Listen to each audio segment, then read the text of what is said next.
We are coming to you from Kauffman Stadium in Kansas City, Missouri, where tonight WGN Sports presents White Sox baseball. This was Jose Abreu, Avi Garcia, Melky Cabrera, and the Sox as they get set to butt heads with Kendrys Morales and the division-leading Kansas City Royals. Hi, everybody, and welcome. I'm Ken Harrelson with Steve Stone. Before we go any further, very happy Labor Day weekend to each and all out there. Make it a safe one. But if you missed the game last night, you missed a Jim Dandy. It's one of the few laughers we've had all season long. We haven't had many, but that one last night was a lot of fun. We scored 3 in the first, 3 in the fourth, and 5 in the eighth. We won that ball game 12-1. So it was obviously a big night for our offense, but really there are a couple of guys who've been getting it done for a while. Certainly one of them at the top is getting it done, and one at shortstop is getting it done. And we'll take a look at Alexi first. Alexi's first 4-hit game of the season last night, and over the last 5, he's hitting over 500. Adam Eaton is doing just a terrific job, as you can see, over the last 5 games. 11 for 19, 3 extra base hits, 7 driven in. He scored 3 runs.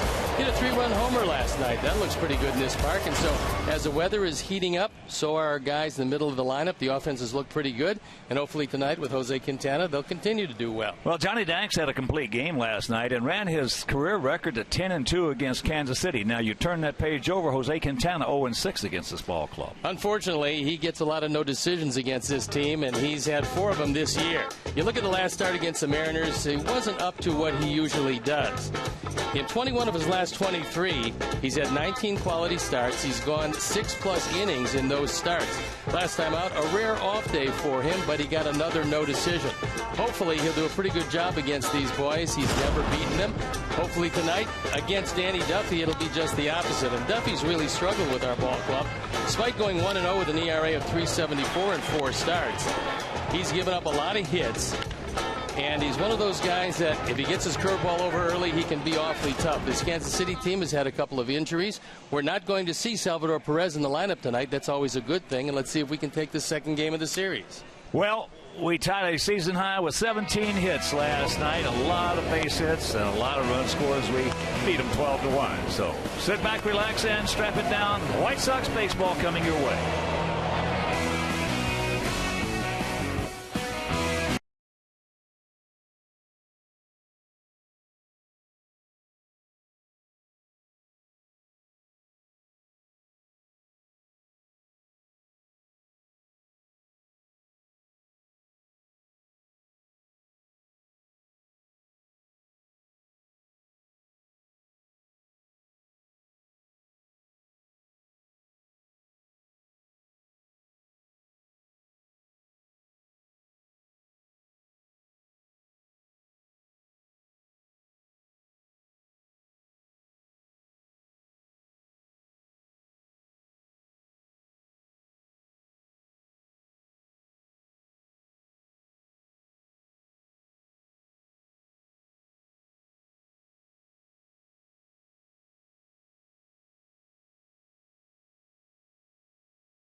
Between the White Sox and the Royals. And if you haven't heard, earlier today, the White Sox claimed a third baseman from the Chicago Cubs.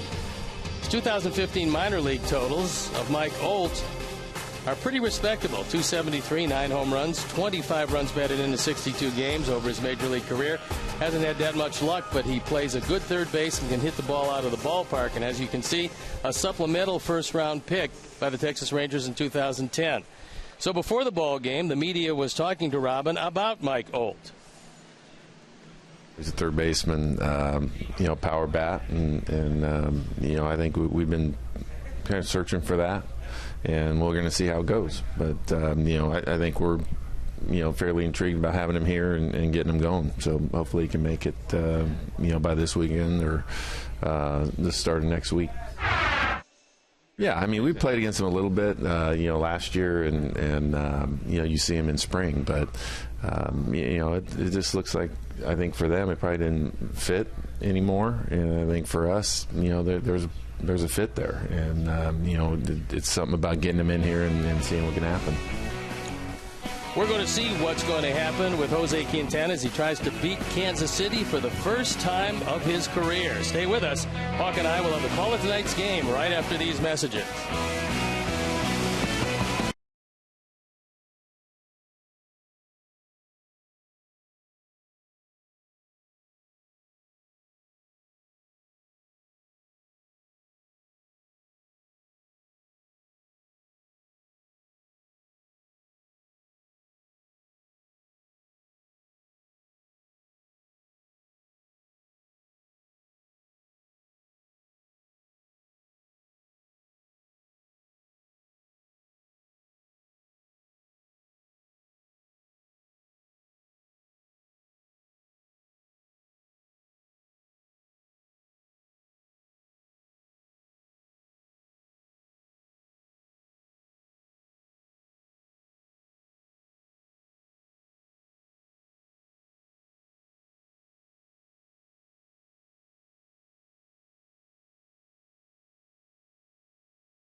Light, the original light Pilsner.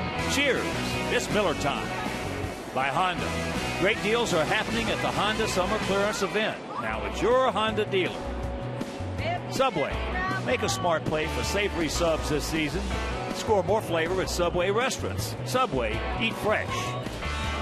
Ford, America's best-selling brand, inviting you to go further in our fuel-efficient vehicles. Check out our entire lineup at your Ford store or at your local FordStores.com.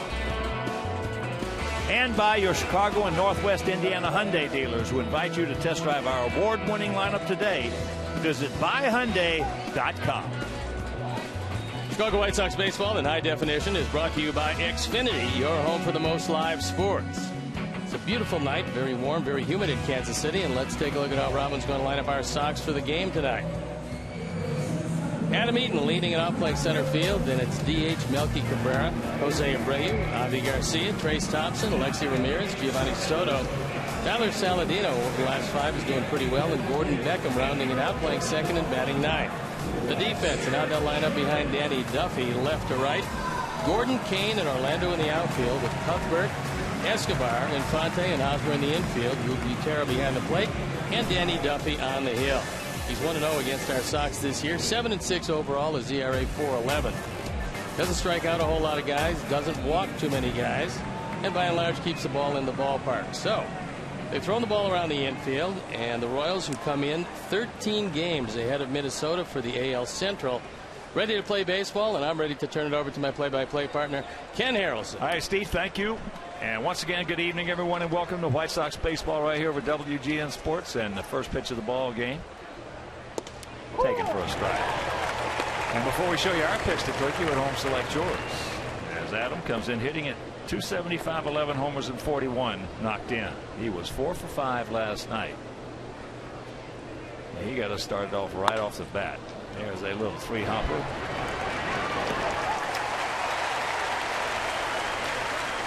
Let's take a look at the umpires for the game tonight. Vic Carapazza behind the plate. Ron Culp is at first. Larry Vanover's at second, and Brian Knight is at third. Danny Duffy on the hill has got a slurve. It's somewhere between a slider and a curveball. He's got a fastball that'll be 95-96. It has a tendency as he throws it a little harder to straighten out. He's very effective at 93-94. And he's got a changeup that's inconsistent. Here's our DH tonight, Melky Cabrera. And he takes first pitch. And the count 0-1. Melky was 1 for 5 last night and 2 for 10 lifetime off Danny Duffy. That's fair ball. Utah.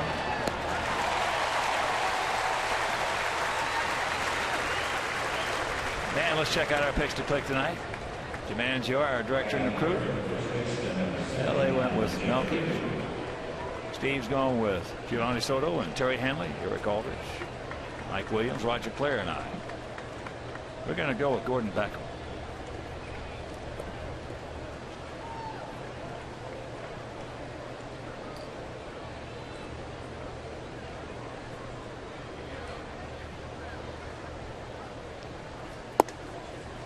Takes that pitch low and away. Royals are very happy to have Alex Gordon back in their lineup. He's playing left field tonight. He's been playing just about every other day since coming back from a severe groin injury. He missed 47 games. Abreu at 293, 25 long ones, 81 knocked in. He hit one last night, was just a bomb. Over the center field fence, over the water, over everything out there. Good rip, and if you missed that game last night. And Guthrie gave up back-to-back home runs, a 3-run shot to Eaton, and then this bomb to Abreu. That's coming in the 8th inning, where the Sox scored 5 to put it away. You don't see many go up in there. No, you don't. Especially by a right-handed hitter.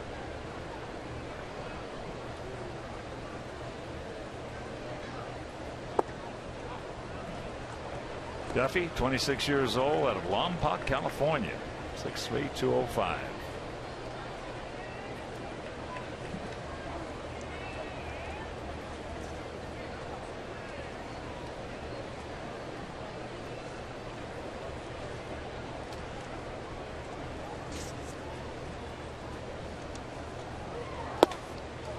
And there's ball 4.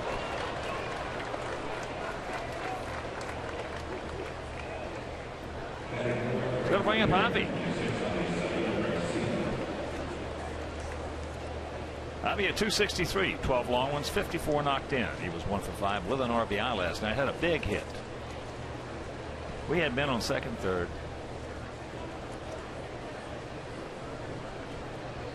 Well, first and third, I should say. Nobody out. Medlin made a real good play to throw out Adam Eaton on a chopper, high chopper.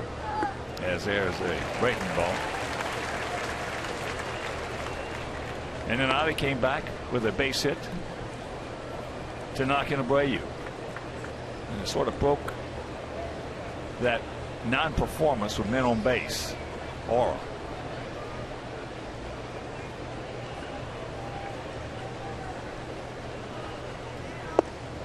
Another breaking ball, and then count 0-2.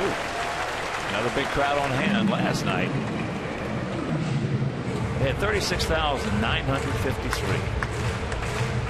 And they are averaging this year 33,275. Baseball is alive and back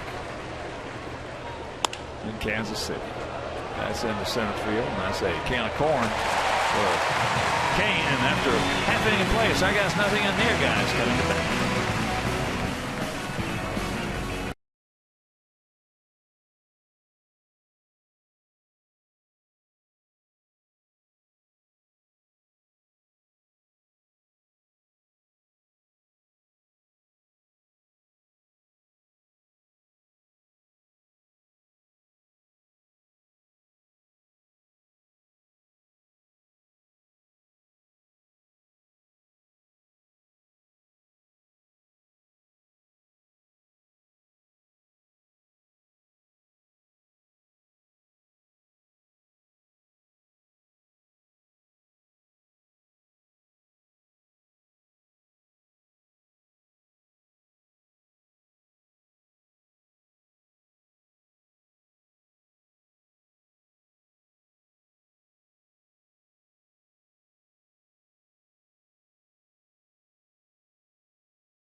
Alcides Escobar leading it off, and it's Lorenzo Cain. Eric Hosmer, who's been red hot since the break. Edwin Morales, who's sitting on 99 runs batted in. Then it's Gordon, Cuthbert, Orlando, Infante, and Butera rounding it out. The defense, and how they'll line up behind Jose Quintana. Thompson, Eaton, and Garcia in the outfield with Tyler Saladino, Alexi Ramirez, Gordon Beckham, and Jose Abreu in the infield. Gio Soto gets a nod behind the plate, and Jose Quintana on the hill trying to beat these Royals for the first time this year. He's looking for his 8th win. His ERA, 3.75 on for his 28th start. And the man has, well, he wouldn't exactly say suffered through, but had 49 no decisions the last 3 years, which is tops in baseball. Here's Escobar, 2 for 4 last night. 2 line drives into right field. What new? That's his MO. Hitting at 262, he is. And that one's headed to right field if he puts it in play. In lifetime against Quintana, 41 at bats, 12 hits, all of which have stayed in the park. Avi is very shallow in right field. That's where Escobar usually dumps the ball, but if he gets any part of it, got a long way to run over his head. Likes it very quickly. 1 out.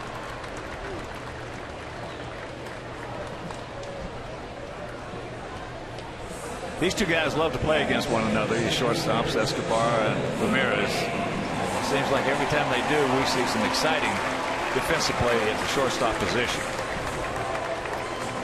So here's Lorenzo Cain. He was 0 for 3 last evening. Hitting at 313, 14 long ones, and 64 knocked in. Royals hitting at 272 as a club with a 3.62 ERA. They are 47 and 23 here at the K. And here at the K, 330 down the lines, 387 out there in left center, 387 in right center, and 410 dead away center. Kane's always had good luck with Jose.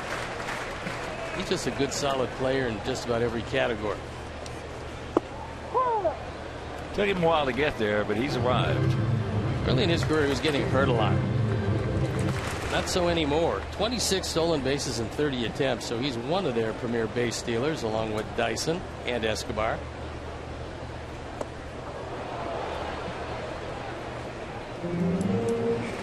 Lorenzo born in Valdosta, Georgia, Lowndes County, home of several national champion high school football teams.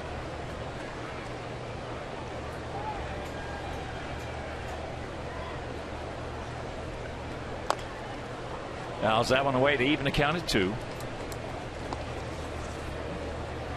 Kane was late to the game of baseball, preferring some other sports.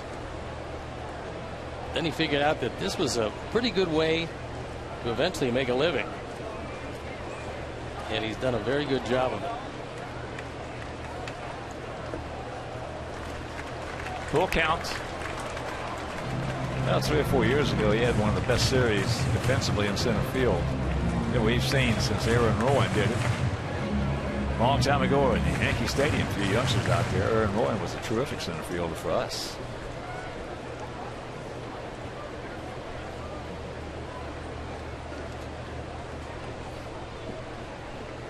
He gone. 2 down. Good late breaking slider, and this time Kane looked at it. He had let a couple of others go, but he couldn't let this one go, and no contact.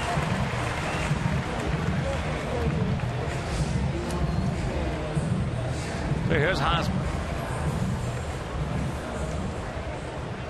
Hitting at 311, 14 long ones, 78 knocked in. 0 for 2 last night. 10 for 44 lifetime off Quintana with a couple of homers. And this is a nice, quick 1-2-3 inning for Quintana, and after 1, no score.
Check out the White Sox baseball blog at WGNTV.com, sponsored by Jeff Vukovich, your local nationwide insurance agent serving the area for 37 years. To join the nation, visit JeffVuk.com because Nationwide is on your side. Trace Thompson, Alexa Ramirez, and Gio Soto. Here at the top of the second, Trace has faced Duffy twice, has one hit. Their numbers on him: 4 or 5, a couple of homers, 6 knocked in, as there's a breaking ball outside. For the most part, Lorenzo Cain is playing every one of the Sox hitters as an opposite field hitter.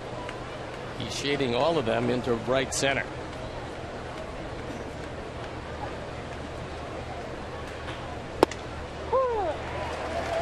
That pitch had the outside corner. 1-1. And once again, very happy Labor Day weekend each and all. Make it a safe one. AAA said they expect over 30 million drivers going away this weekend. Very low gas prices. So it's a good time to drive. $2.50 at Costco.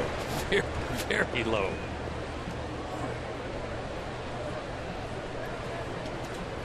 Yeah, our daughter Krista said $2.50. She filled up this morning. Stayed out there and got him. They can be able to catch up with a high fastball from Duffy, anywhere from 95 to 97, especially when he stays up and out of the zone.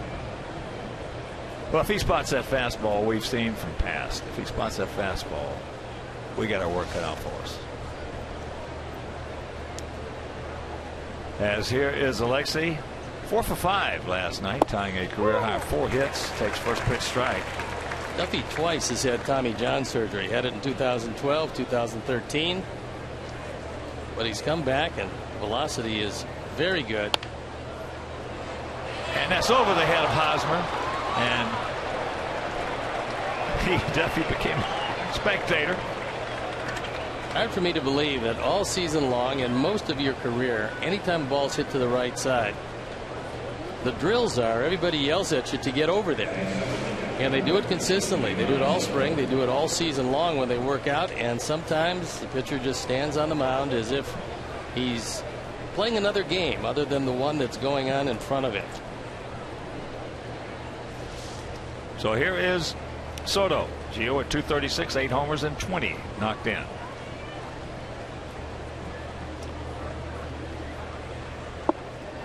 Takes first pitch strike on the inside corner. He is 1 for 3 off Duffy, and that one hit left the premises. Duffy, a third-round pick in 2007, so just another one of these Royals that came up through their system, and they got a bunch of those guys.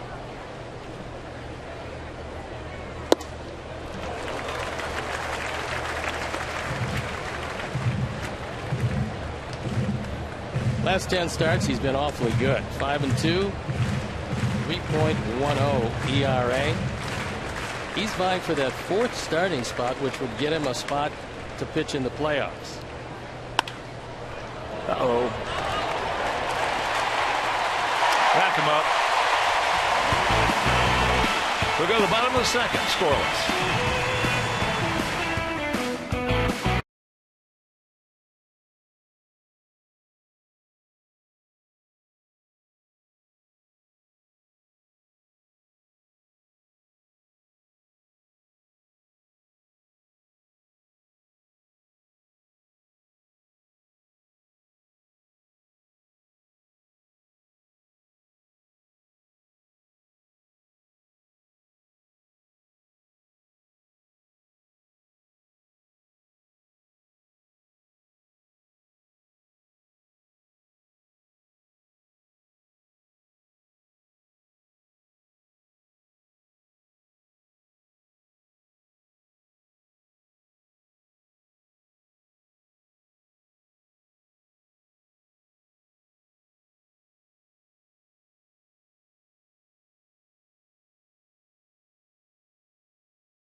It'll be Morales, Gordon, and Cuthbert.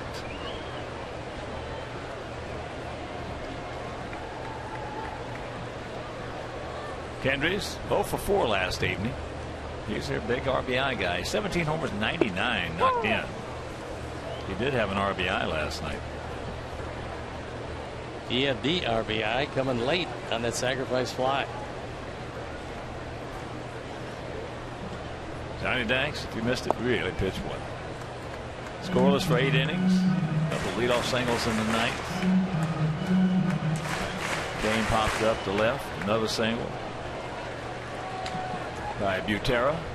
Sacrifice fly, and that was it. There's that ball in the right field. That'll be a long way to go. Can't get there.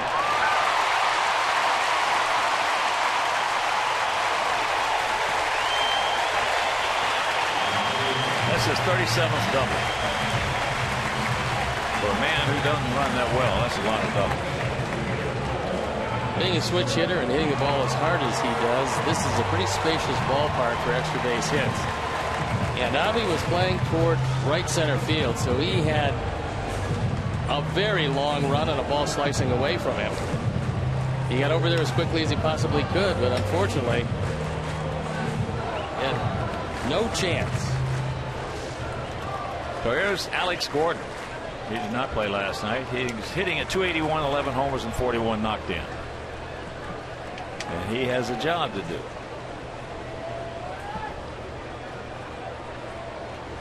He's 8 for 36 lifetime off Quintana. Takes first pitch strike. Last year, Alex hit 266, 19 homers, and drove in 74. He's another product of this system. First round draft pick, the second player chosen overall in 2005. That breaking ball, a big sweeper. 1-1. He's out of the University of Nebraska, was drafted as a third baseman, came to the major leagues as a third baseman, made the conversion to right field where he's won 4 straight gold gloves. Left field, excuse me. Good pitch, did not get it. So it's 2-1 instead of 1-2. Big difference. That's in a perfect spot. And unfortunately, no call.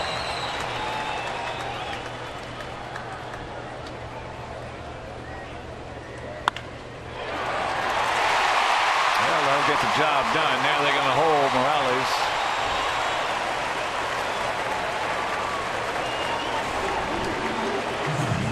Sox with 36 outfield assists. And Avi leading the league in that department is this breaking ball on the outside corner. And Gordon, who went up to try to pull the ball, has it turned into a base hit. Well, that missed 1-1 pitch, trying to hold it bat around. So here is Cuthbert. Chesler. He's out of Corn Island, Nicaragua. The ball well last night. Did a lot of good things. In fact, played a very strong defense at third.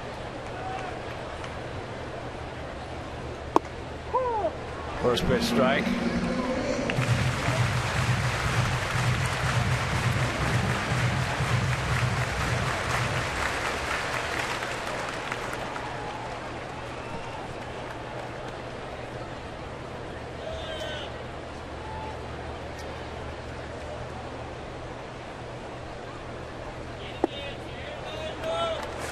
That one's off the corner. Runners at the corners, nobody out.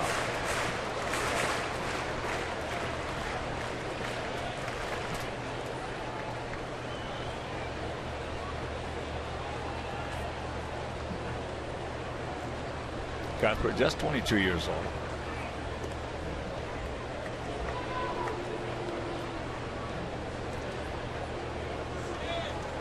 Medium depth fly ball. It's going to be a pretty good shot at throwing out Morales at the plate if he tries to run.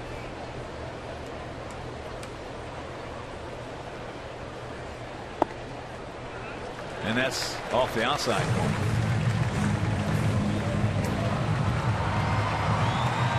Paulo Orlando Orlando on deck.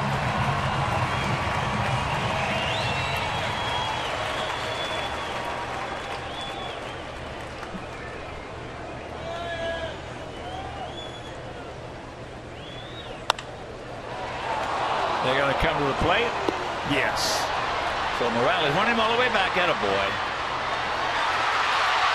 Now put it on him. Attaboy. Tyler. So 3-2-5.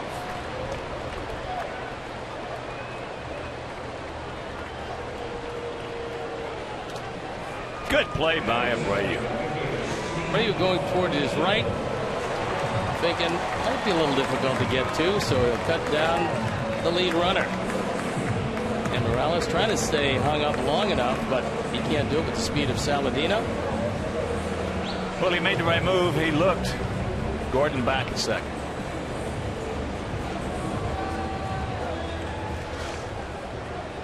That's when that one throw is imperative to help keep those runners from advancing. So here's Orlando. He's had good luck against Quintana. 4 for 8. Out of Brazil, and he can run.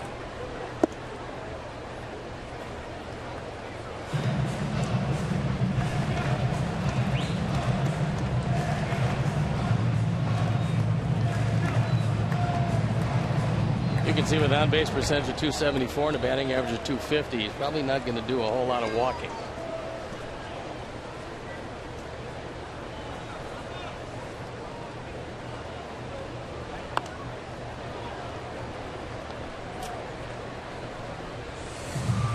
Two on, one out. 1-1 the count.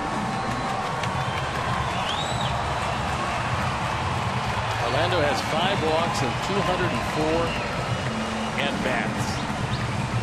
Pretty good numbers against Jose.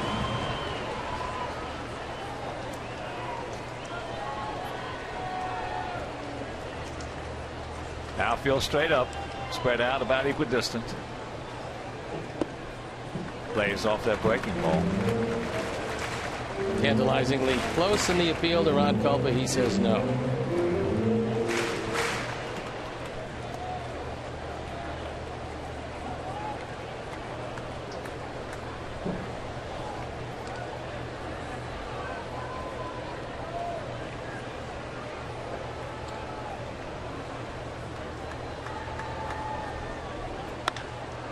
That is high into right field. Ivy back. Now in front of the track. So he'll get it back in. That is out number 2, with Gordon advancing in the 3rd.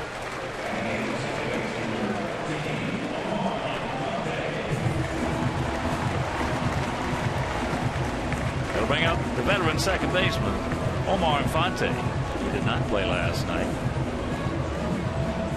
He's hitting a .217, a homer, 37 knocked in, but last year the .252 was 66 RBIs. He's another one of those guys that prefers hitting it to the right side,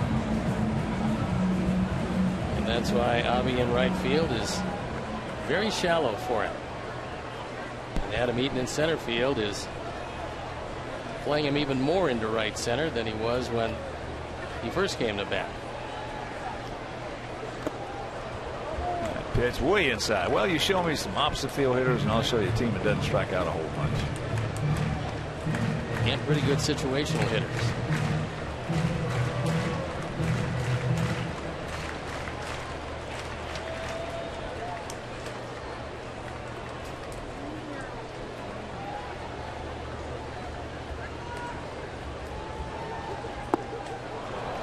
Way out in front. Kansas City probably executes. With a man on second, nobody out, they get him over and get him in just about as well as anybody in this league. I don't know about the National League. There's the skipper, Ned Yost. Got his team comfortably in front.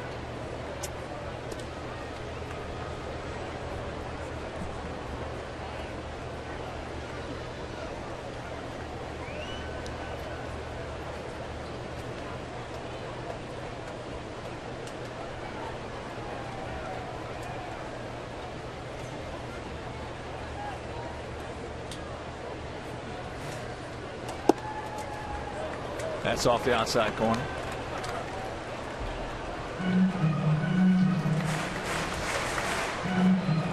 I need 4-mile-an-hour fastball, but just a touch outside.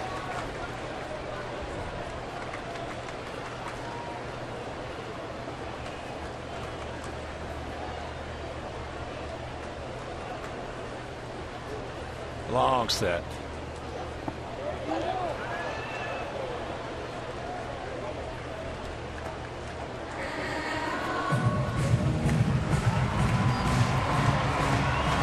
Gia wanted the appeal, but finally didn't even come close to swinging.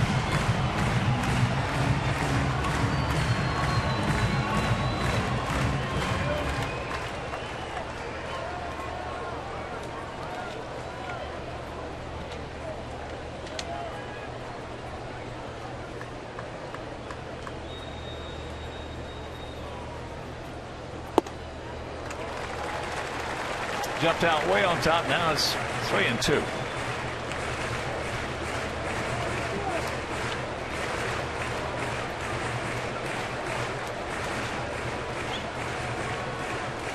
Lemon wants them to shift a little bit. And the big advantage here is that Cuthbert will have a running start off first base. It takes away a force out on a ball in the hole. He gone. And that'll retire the side. We're into the third, still no score.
One hit for us, no runs, 2 hits for them.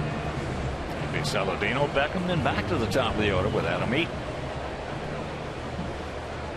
Tyler was 2 for 4 with an RBI last night and a couple of real good plays. What new?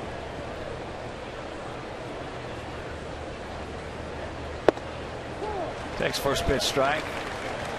They're really playing him around toward right center, giving him all of left center if he can get out ahead of one of those breaking balls.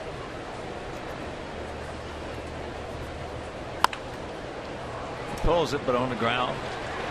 And Escobar with a gun. That's 1 out. Join us for a special children's autograph session on Sunday, September 13th at 10:15 a.m.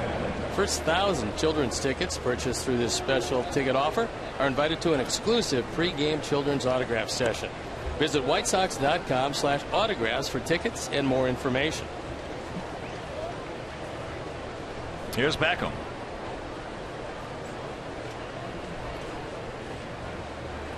Gordon at 203, 4 homers, 18 knocked in.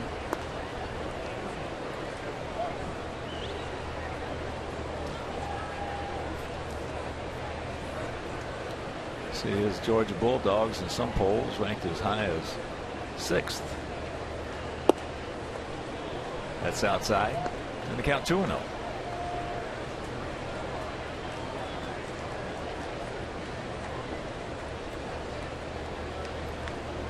Outfield playing him about the same way they did Saladino. And there's a strike at the bottom of the zone.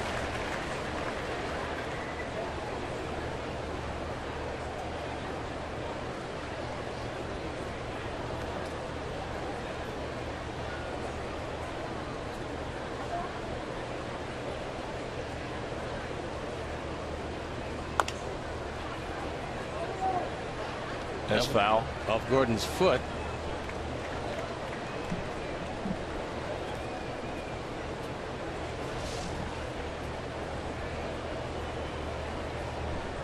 Talking about foots, I'll tell you, Tyler Flowers after the game last night, you're talking about a beat up guy. Wow. He had bruises all over him, especially that last foul tip that hit him on the instep of his left foot. If you're going to catch and you're going into September, you're going to have a whole lot of bruises, and if you produce in September offensively, it's somewhat miraculous because you've taken a beating.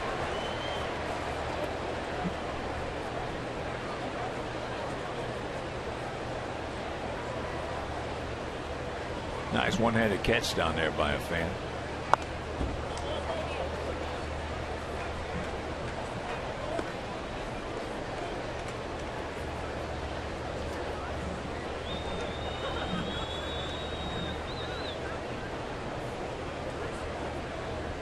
Last few starts, Danny Duffy's been piling up the pitches early. The guy's been fouling off good fastballs. Or in this case, a straight change.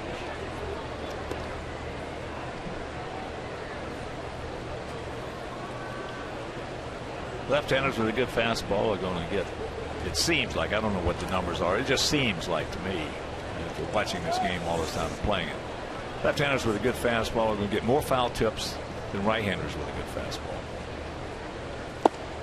And I believe it's because of the movement. Left-handers fastball, as a rule, moves more than a right-handers.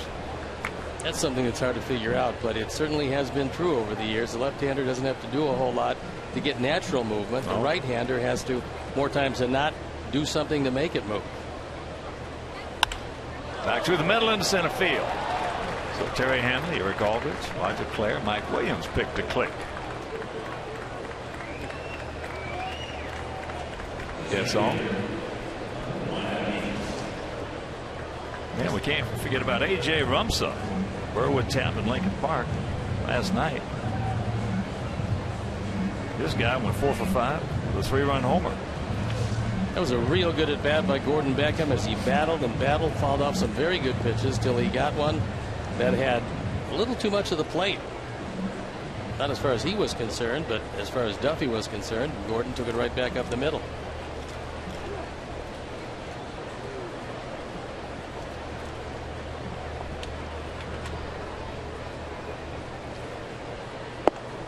Breaking ball, strike.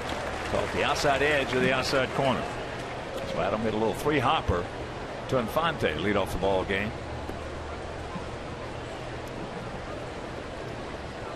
Yeah, very seldom do you ever see a left-hander who's dead straight.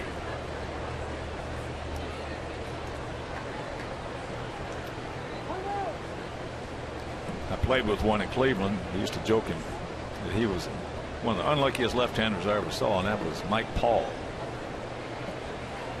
Guys with no movement are the guys usually throw straight over the top. Mike had a dead straight fastball.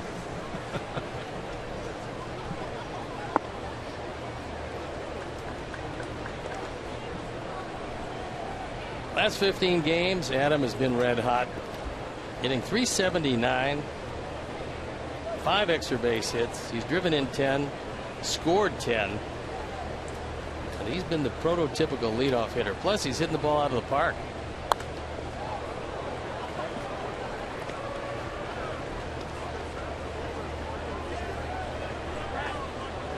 Pretty big number, 11 home runs, far and away his career high.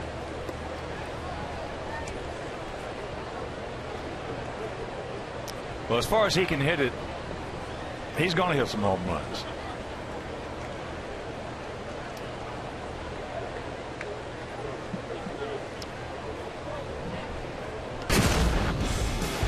And last night against Jeremy Guthrie, he hung a breaking ball, and this one way up in the air. Johnny Gomes just looks up and salutes it as it goes into the bullpen.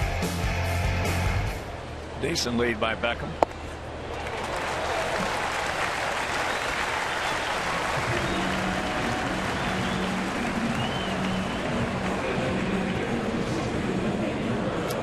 And goes down on strikes on a breaking ball that doesn't do much. And that'll bring up Cabrera.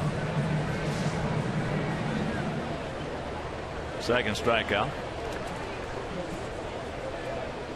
Melky hit a little tapper right out in front of the plate. Right off the end of the bat to Butero. Made the easy play on.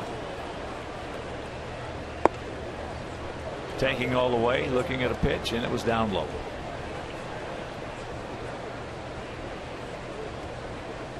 You're just tuning in? Melky, the DH this evening.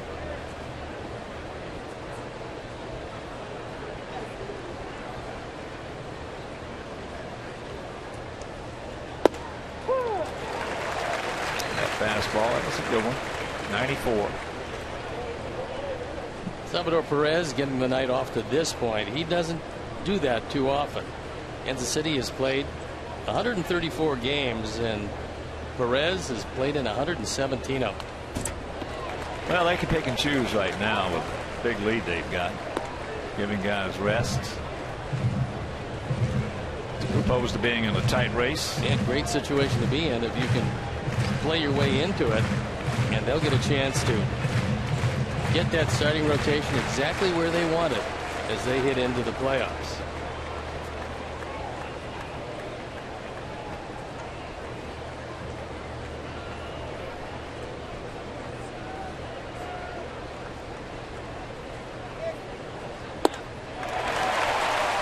As he gets Melky. So now 3 strikeouts. And still after 2.5 scoreless.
Day presented by Miller Lite.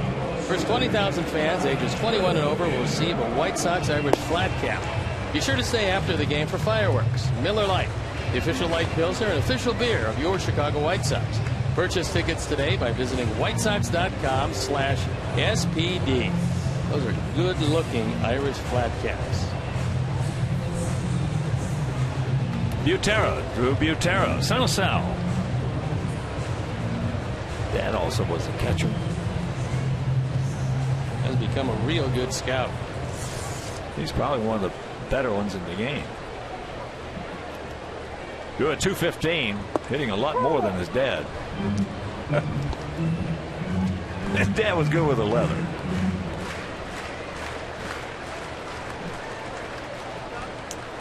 who had a base hit last night in his only at bat. And once again, I want to thank all the people for the text and the emails, happy birthday wishes from yesterday and also all day today. Thank you very much for the good wishes.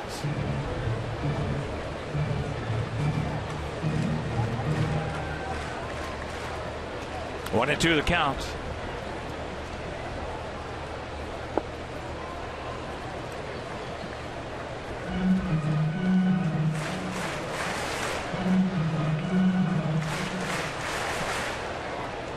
Big gap in left center. I'll be very short out there and right.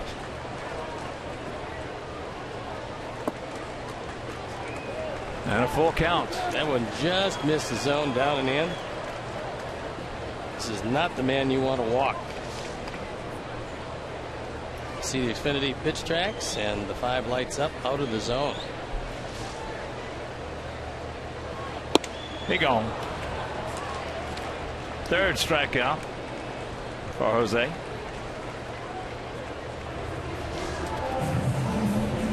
He does go up and out of the zone. You see where the 6 lights up. Terry expands that zone, goes down on strikes.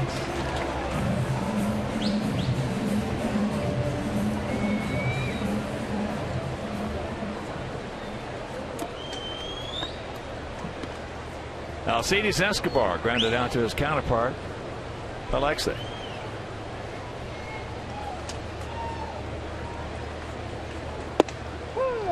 Takes first pitch strike on the inside corner. Escobar's a terrific bunter, although he doesn't bunt for a base hit all that often. But to discourage him, Tyler is in even with the bag at third.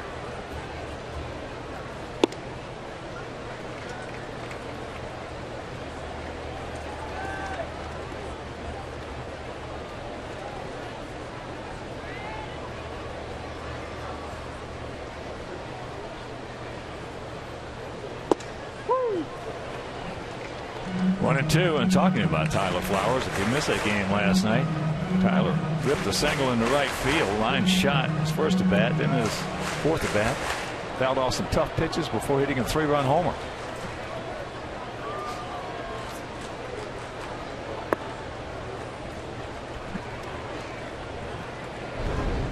In this at bat, he got a couple of hanging breaking balls, but this one he didn't miss. Took it way back. He fed off some good pitches like he did to get to that 3-2 or 2-2 curveball. As there's a shot. Fair ball. So Escobar picks up his 18th double.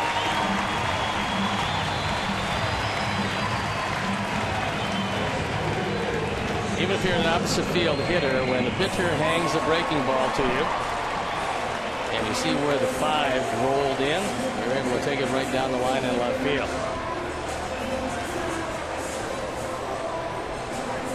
Now that strikeout of Butera looms even larger as here's Kane. He struck out swinging on a slider.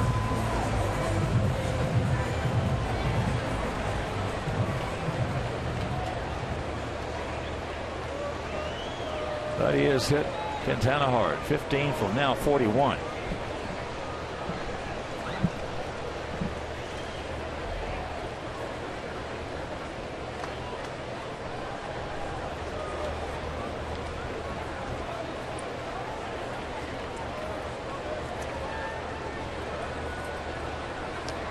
In his last 12, hitting a robust .370 with a couple of homers, 10 driven in, 11 scored. Kane thinking that perhaps Jose is taking too much time. He hasn't seen Jose as much as we have, and he doesn't realize that when runners get on base, he really slows it down. And as rules, that's when he gets in trouble.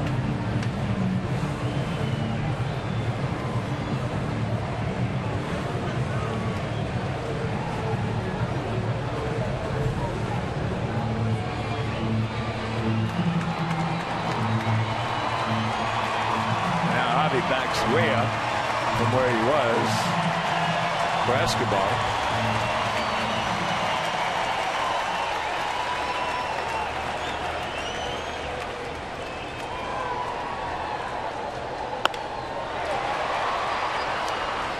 Beckham's got him. 2 down.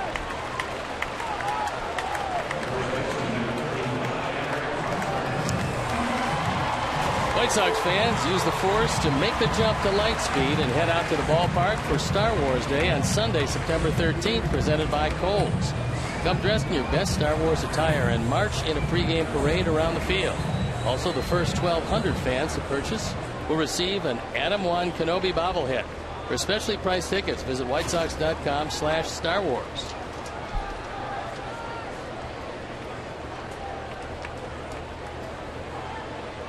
Here's Hosmer. That ball into right field. Obvious there. Makes the catch, and it'll retire the side. We're into the 4th. Still no score.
Sports Game Zone banner for the latest stats and information. The Sox Game Zone is powered by Robert Morris University, Illinois, offering over 55 athletic teams. That's more than any other university in the state. For more information on RMU, visit robertmorris.edu. No score here in the 4th inning.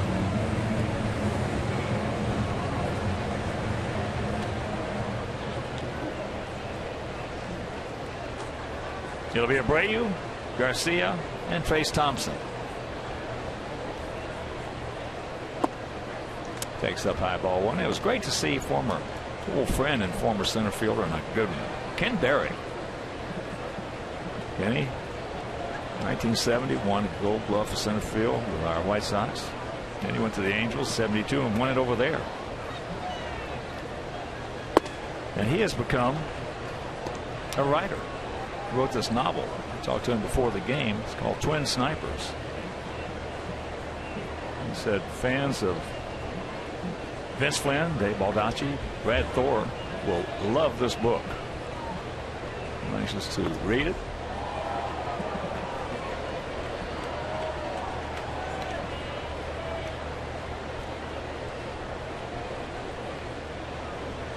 This is the 8th book he's written. That's a task. Huh. Yes. 3-0.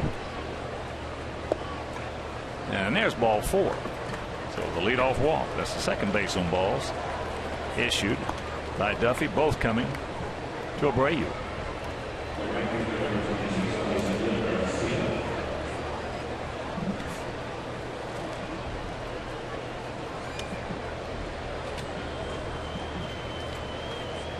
Javi hit a little looper into center field. was caught by Kane. How about Jake Arrieta? A magnificent year at 18-6. 8 innings, 4 hits, no runs, no walks, 7 strikeouts. It's going to be hard for anybody to beat him out of the Cy Young. Greinke is going to be there. Yeah, Greinke will get a lot of votes. Arrieta will get a lot of votes. They're probably going to be 1-2. I can't imagine a right-hander having a better year though than Arrieta. Arizona got 6 hits. Of course, Goldschmidt had 2 of them. What new there? Goldschmidt hitting a .324. And there's ball 2. I hadn't seen Goldschmidt that much in person. Watched him a lot on TV. Boy, he's got really a good move into the approach to the pitch.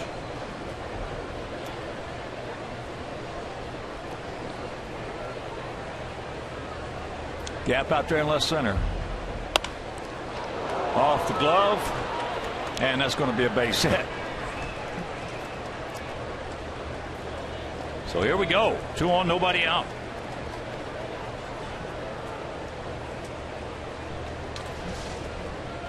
Going to find out if Duffy is okay.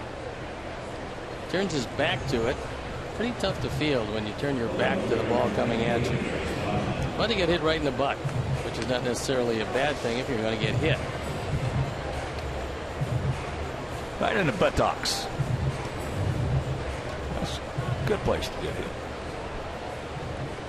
Amazing to me how many pitchers these days do turn completely around when the ball is coming to them. It's amazing, but they do. So Hosmer at the cut of the grass. And that ball hit deep in the left center field. But they got a Gold Glover out there. He'll get it back into second base as Abreu tags, moves into third, and Trace just missed that one. Gordon threw it to the proper base. There's a lot of guys would turn around and fire to third base. There's no chance at all to get Abreu. But you certainly want to keep the double play in order. So Trace gets a fastball on the inside part of the plate. Gets a good piece of it. And Gordon has got those 4 Gold Gloves for a reason. Well, I don't ever recall seeing him throw to the wrong base. Not against us. And here's Alexei.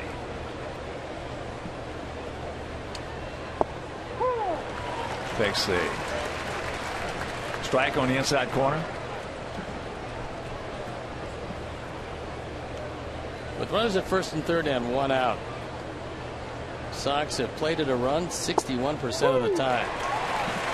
And a count 0-2. That ball at the bottom of the zone.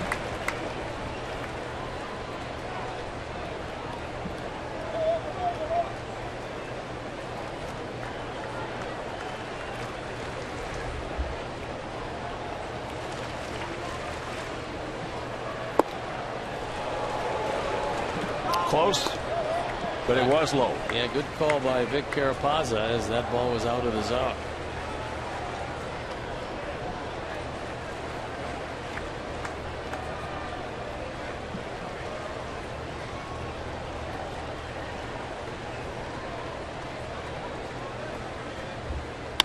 That ball hit deep. Gordon back. He looks up. You can put it on the board. Yes. A roller. He hung in. He heard it. 3-0 Sox. 9th home run of the year for Alexei. He's now driven in 54.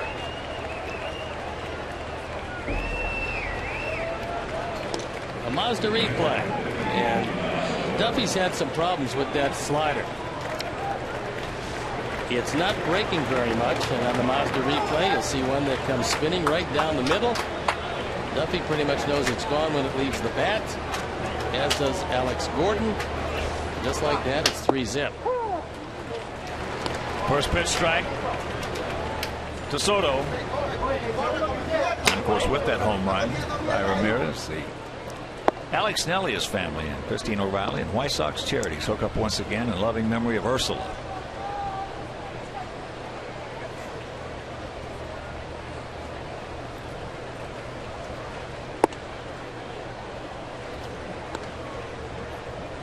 Sox with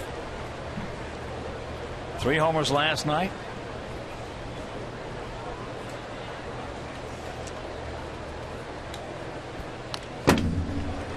Joe with a good hack, but underneath it.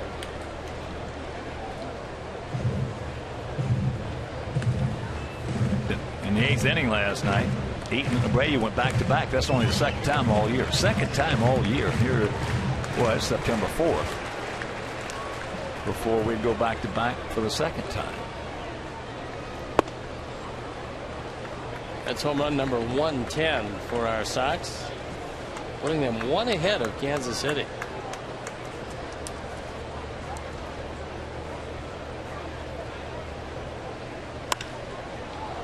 High pop up.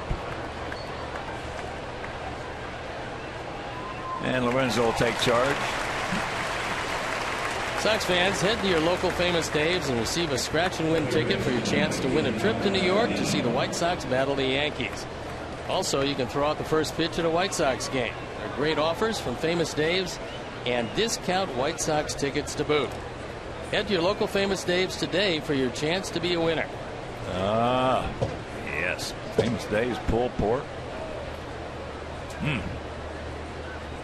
As here is Tyler.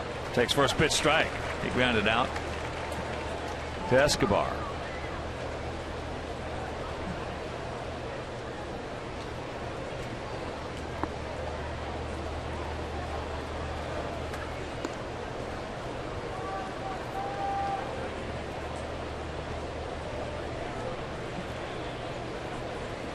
A quick 3-spot for our guys. Started off by a leadoff walk. What new?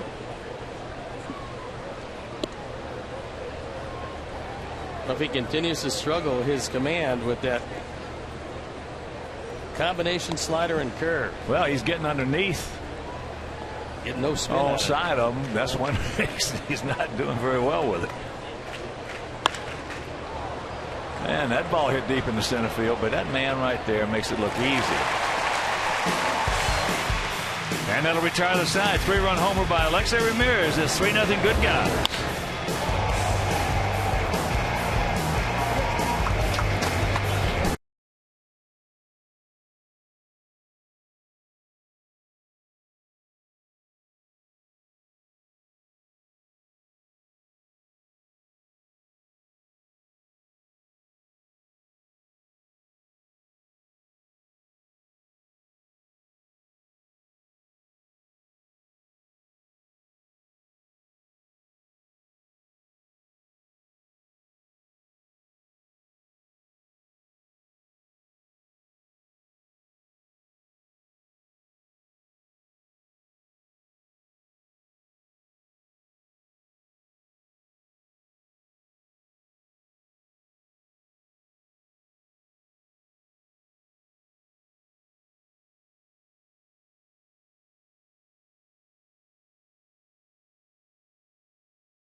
Ivy with a line shot off the behind of Danny Duffy.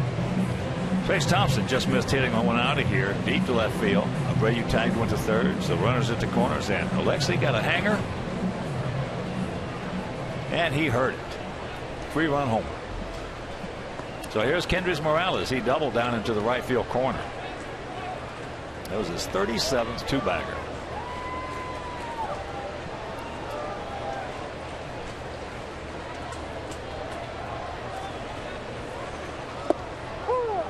Takes first pitch strike. Outfield straight up. Spread out. It's the middle part of the order, and that's where Jose had some problems last time, only he held him scoreless after a double and a single.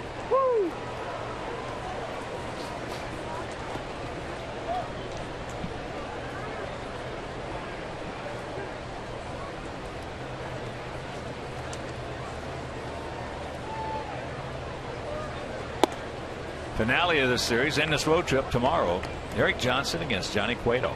That game will be over Comcast Sportsnet, and that's a 1:10 start. Then we'll have an off day in our next homestand, but Monday we'll have Cleveland for 3.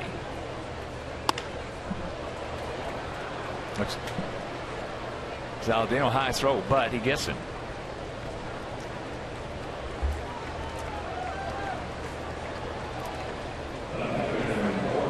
This number could go by the boards. The most consecutive starts with 0 wins.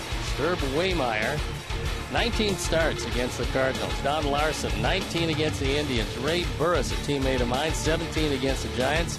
Jose Quintana, 16 against the Royals, along with Jamie Wright and Joe Mays, who couldn't beat the Astros or Indians.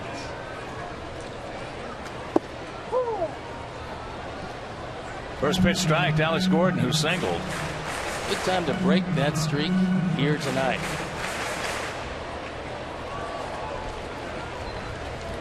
Yeah, we'll come home Monday, Tuesday, and Wednesday against Cleveland. An off day on Thursday. Then Minnesota for 3 and Oakland for 4. 11-day homestand with 10 games. And after that, our final road trip of the year. 2-1.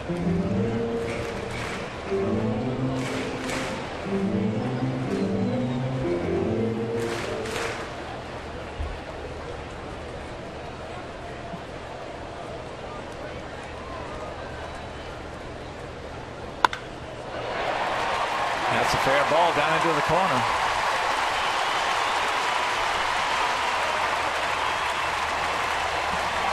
So Gordon, 2 shots, 2 for 2. That's his 15th double. That's the 3rd double in 4 hits tonight. And you can tell how much Kansas City has missed Alex Gordon, although they played good, solid baseball. On both sides of the equation, both defensively, offensively, and the fact that he's one of the leaders of this team. They love to have him playing every day. And watching a replay of his injury, looked like he had torn up his knee, but it was a very severe groin strain.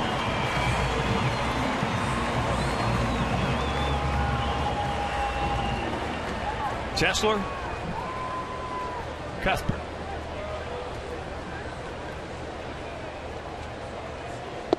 Breaking ball strike.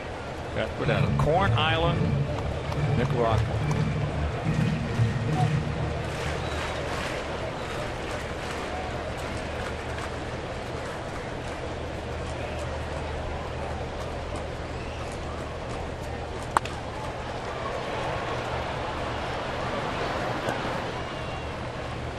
Two down. It's our Xfinity Speed replay, and in the 2nd inning, it turns into a rundown, and he gets cut down. The out goes 3-2-5, and Jose able to get out of that inning.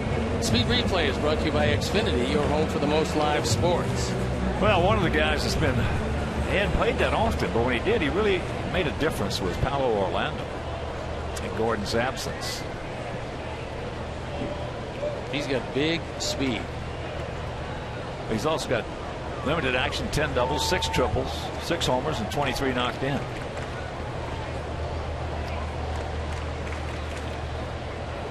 And he can throw. And he can go get them in the outfield. So he is taking a lot of the slack. But Gordon, make no mistake about it, is a face of this ball club.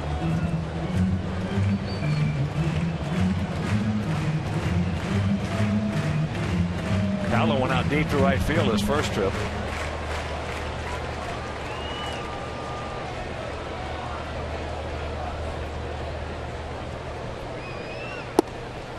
Count evens. Not difficult to figure out why Kansas City is where they are.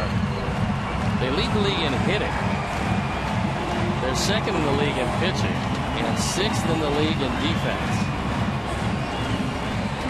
Tell one thing about Kansas City that's different this year. For the last 5 years, they've had the best bullpen. One of the best, let's put it that way. That ball hit deep into right field. Bobby got a good read on it. Back again, deep and right, makes the catch, and that'll retire the side. We're into the fifth, leading 3-0.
Three 4-0 for us, 0-4-0 for them. Getting back to Kansas City to show you how good their bullpen is and was. Last 3 or 4 years, all they did was play a 6-inning ball game. If they had the lead after 6, it was, you could wrap it up and send it to Cooperstown. And even though right now their bullpen is not as good as it was last year, they're still first in this league with a 2.45 bullpen ERA.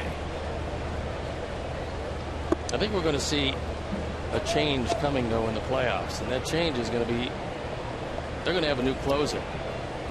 Even though Greg Holland has 29 saves and has been closing, his ERA is 3.83. Wade Davis is going to be their closer in the playoffs, I believe. If he's healthy, he will be. Well, he's 7-1 this year. His ERA is .97. He's got 13 saves, and nobody does much of anything against him. No, not when he's healthy. But even with the record they have this year, 30 games over, 82 and 52. It's not automatic now after 6 like it was. But the guy that's been surprising for him is Ryan Madsen, because they didn't know what to expect from him, and Madsen has been a nice surprise. Yeah, I mean, you run him out there, you give him a shot in spring training. He turns out to have a 2.45 ERA in 55 games, and this was a guy that had been hurt a whole lot during his career. So occasionally you have to get a little lucky too, and we've seen, Hawk, that the variance of bullpens is one of the vagaries of baseball that nobody can really predict. Guys who came and got everybody out last year, this year come and they can't get anybody out. Nobody knows why. That ball hit deep into right field. Back on the track right in front of the fence is Orlando. Gordon gave it a long ride to the opposite field, but just barely stayed in the park. Back to the top of the order. Here's Adam Eaton. Adam is grounded to second and then struck out.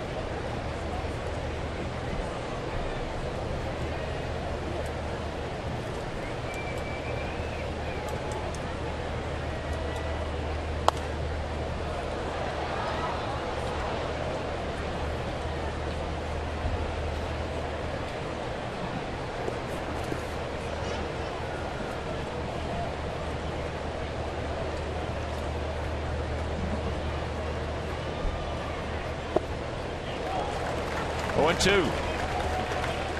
Kansas City in 1-run ball games, 22 and 13. 2-run games are 16 and 10. They're over 500 against. If you're over 500 against left-handed starters, you've got a good chance to have a good season.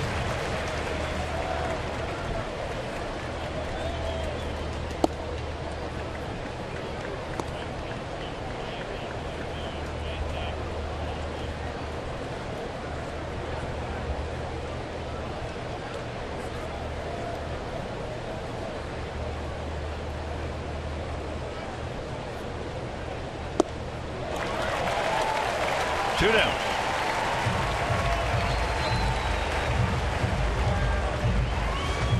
Adam just not picking up Duffy. He's throwing fastballs. He's throwing some sliders. He's thrown a couple changeups. Adam hasn't been on anything with a couple of walks and 4 strikeouts. But one of those walks, the leadoff walk to Abreu, he scored the first run.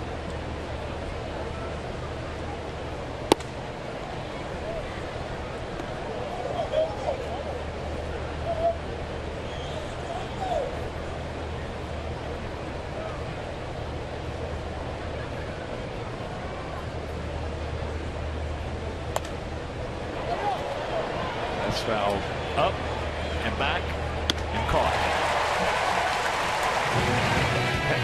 Halfway home, we lead 3-0.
It's bottom half of the 5th inning. Infante, Butera, and Escobar. Infante, a strikeout victim.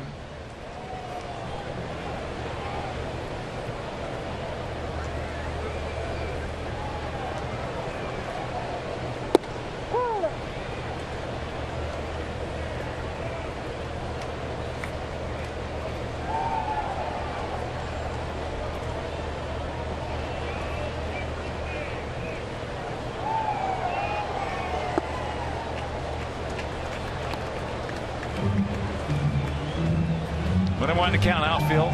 Round to the right. Avi Short out there.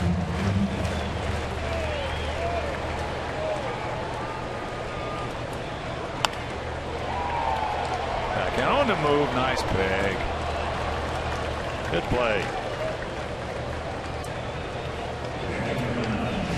Thought he hits this ball pretty hard, and Alexei on one hop able to corral it. And the speed of Infante, no match for the arm of Ramirez. Here's Drew. He struck out swinging on a 3-2 fastball up out of the zone. It still just fascinates me that Kansas City, how few times they strike out. We struck out 244 more times than they have. That's like playing 11 games and striking out every time. It's felt like that. 244 more strikeouts than they do.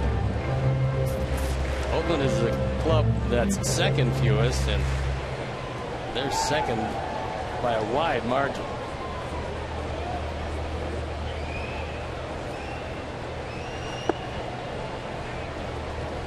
You got 9 clubs that struck out over 1,000 times. You got 1, 2, 3 that have struck out over 1,100 times.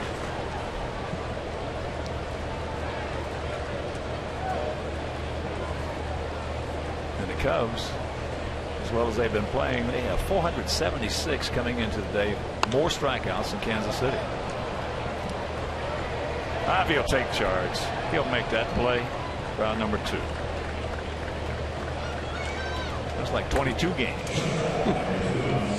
They're striking out every time. They're playing pretty well, those Cubbies. That come right there. They got a good ball club. 77 and 57 after Arrieta's 18th win today. They got a good ball.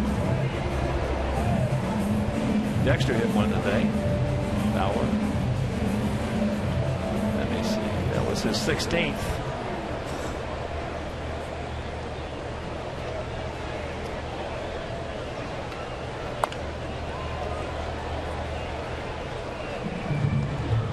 Take a look at what it looks like in the Central with the Pirates in second place, 6.5 games back. The Cubs 9.5 back, and those Cardinals, who year after year put together a good solid team regardless of the injuries. And this year they've been without Matt Holliday, their offensive leader, a few different times. Well, since I've been in baseball, it just seems like Cardinals every year are just a solid ball club. They lost their number 1 pitcher, Adam Wainwright. Nice inning for Quintana. 1, 2, 3, and we're into the 6th.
6. It'll be Abreu, Garcia, and Trace Thompson.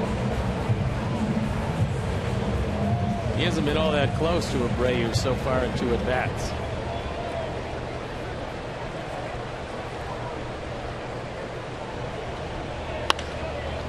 And that might be the reason why. There's a bullet out there into left field. So he walked into first. He walked to start off the 4th. And that led to that 3-run inning. Fans, the First Merit Bank Stadium Club offers breathtaking views of U.S. Cellular Field and delicious food and beverage options for you during and prior to White Sox games. Purchase a First Merit Bank Stadium Club membership by calling 312-674-1000.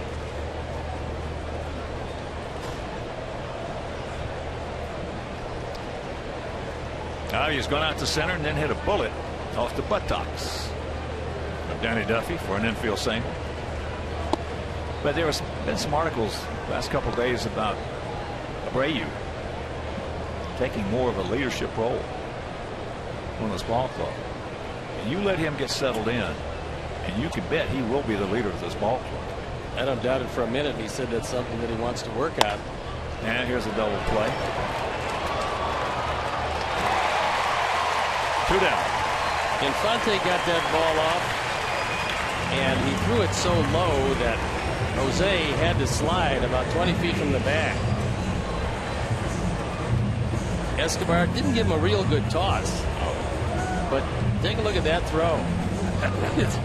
That'll get you down in a hurry. Well, that's a good way to defend themselves.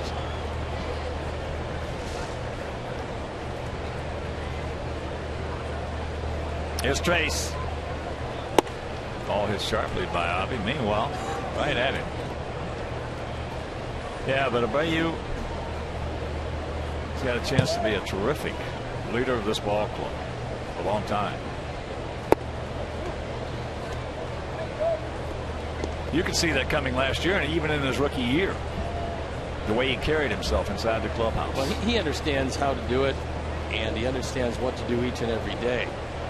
Right now, because of the language barrier, he's a leader by example, with everybody just taking a look at what he does to prepare for each and every game. Yeah, well, that was going to be my next point. That would help if he could speak better English.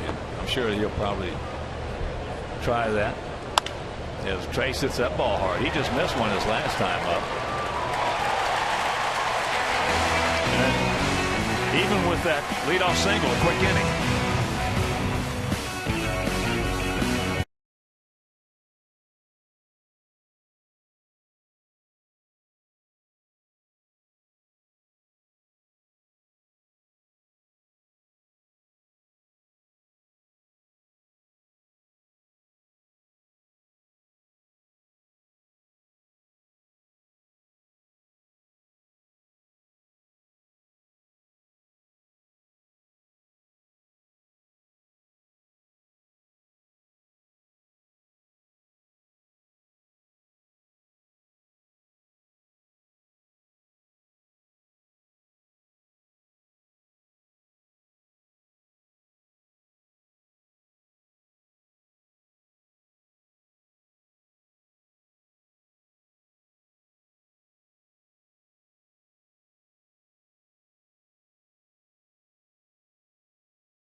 12th inning. Text Subway to 97999 right now for your chance to win 6 meals from the Simple 6 menu from Subway. Message and data rates may apply. Subway, eat fresh. It's a home half of the 6th inning. It'll be Kane, Hosmer, and Morales to face Quintana. Tough inning to get by with speed and some power to face. Most of the power on this ball club, these three. As that pitch is too low. Kane has struck out and then grounded to second. Softly.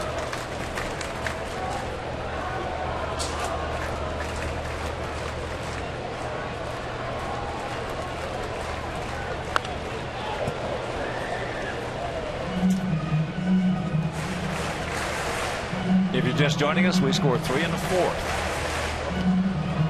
It all happened when Abreu led off with a walk. Bobby with a hard infield single off the body of Duffy. Trace Thompson went out deep to left field. Just missed it. Abreu tagged one into third, and then Alexei got a hanger from Duffy and hit it out of here for his 9th homer. He now has 54 RBIs. That was a good straight change. Had Lorenzo Cain right out in front of it, looking fastball all the way as we peer at him over the cotton candy.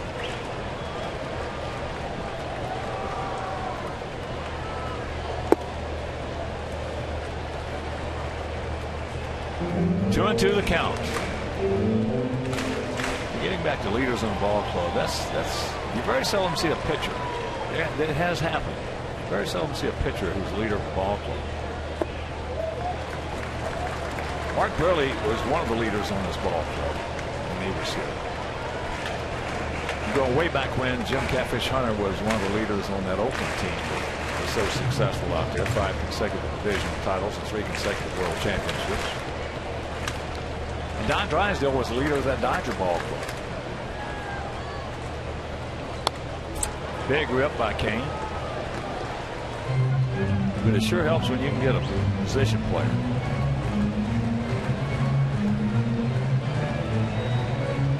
It helps if you're raised through the system and you come up with a whole lot of guys together. That's really the case with Eric Hosmer and what he's meant to this team. And Torrey Hunter. Look at that play by the ball. Boy out there, good play. But Torrey Hunter was the poster child for that when he was with Minnesota. And went to the Angels and was the leader out there. And went to Detroit and was the leader there. I was going to say that Minnesota knew getting him back what he would mean to that team, regardless of his offensive production.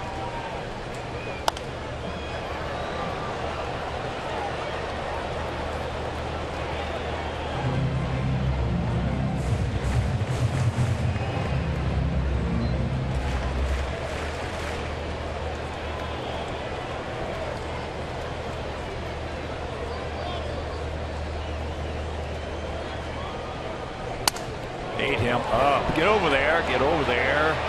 Good feed. Yeah, he got him. Pretty tough when you crack your bat and you get turned around in the batter's box to beat the play at first base. And although Kane does have speed, he couldn't beat Quintana over there.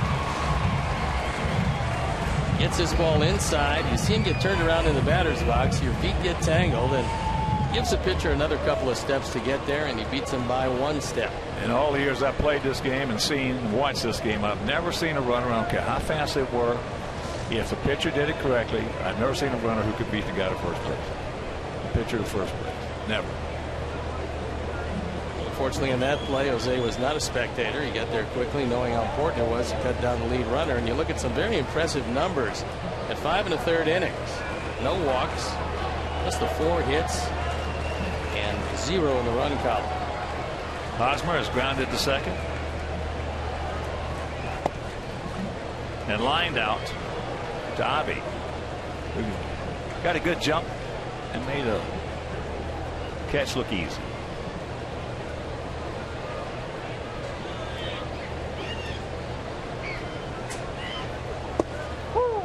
That evens the count at 1.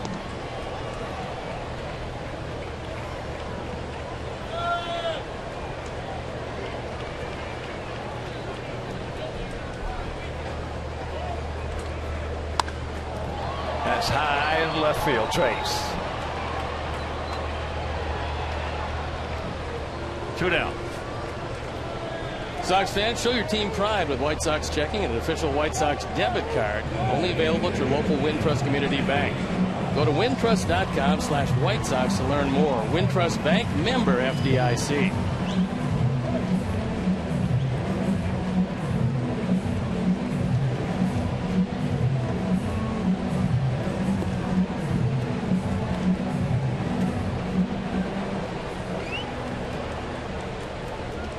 Here's Kendrys Morales.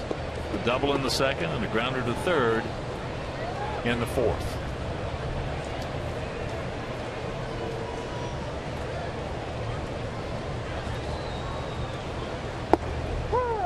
First pitch, breaking ball, strike. Wind blowing out to left. This is a beautiful, beautiful evening here in the heart of Mid-America.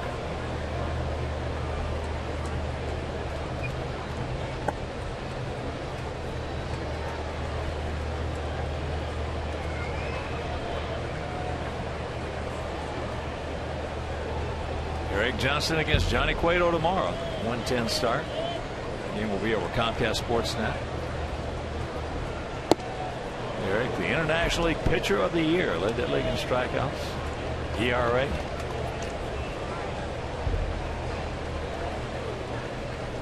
We're all anxious to see him tomorrow.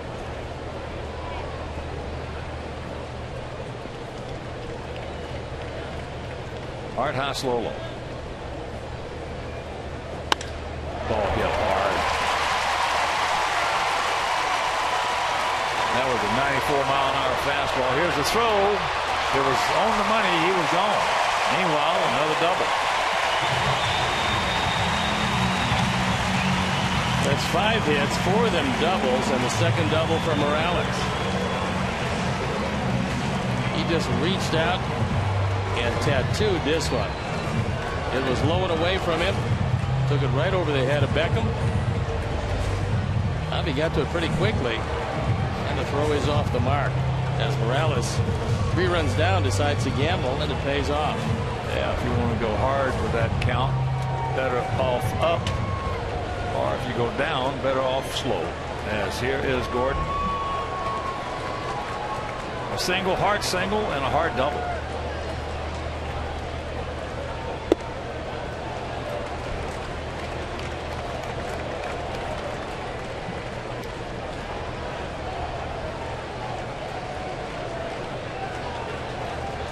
Doubles.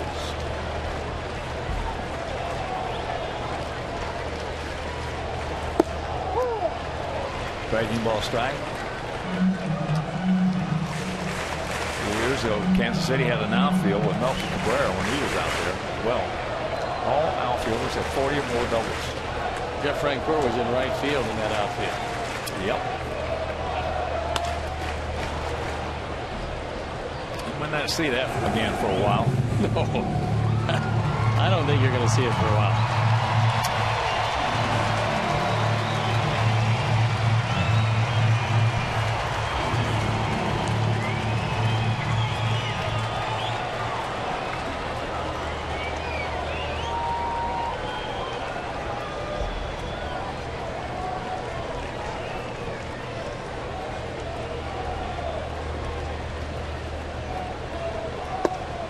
Lays off that breaking ball, try to get him to bite. A little too far out and down.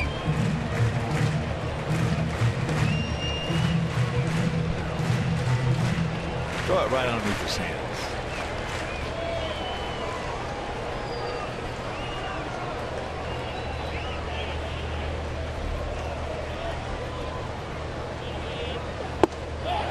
That's okay. That's upstairs hard at 93. He gone. And we're into the 7th.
Alexei has singled and also accounted for the 3 runs with his 9th homer, 3-run blast.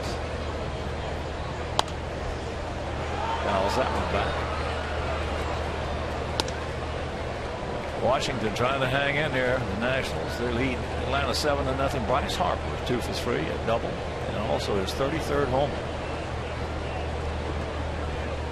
32 doubles and 33 homers for the youngster. Not a bad year.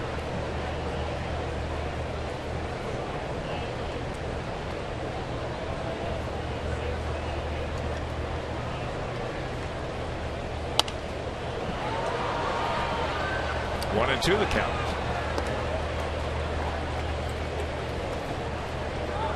Detroit shutting out Cleveland 6-0, bottom of the 5th at Comerica Park.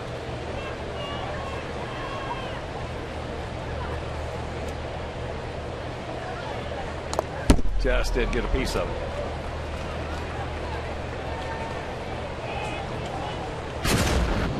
In the 4th inning, our 4th drive of the game. And what else? Well, the story of the game. A 3-run homer by Alexei. His 9th. After inning 54.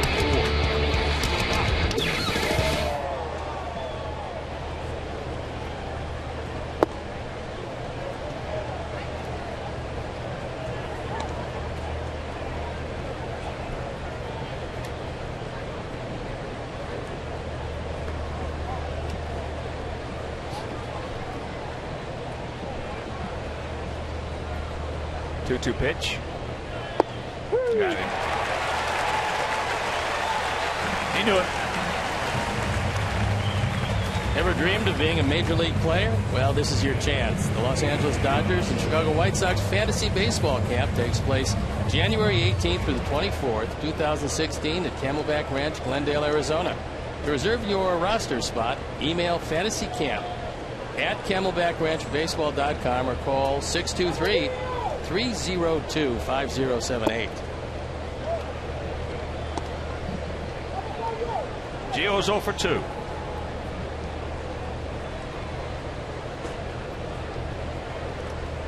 Pitch.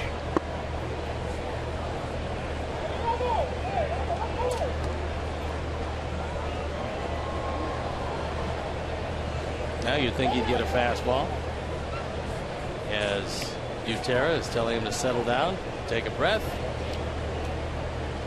try to make a good pitch. He's a little unhappy with the location of that second pitch.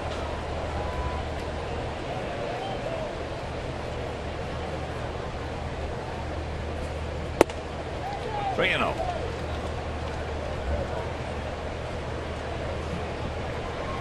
Yeah, that should be a lot of fun. That fantasy camp with the Sox and Dodgers combined.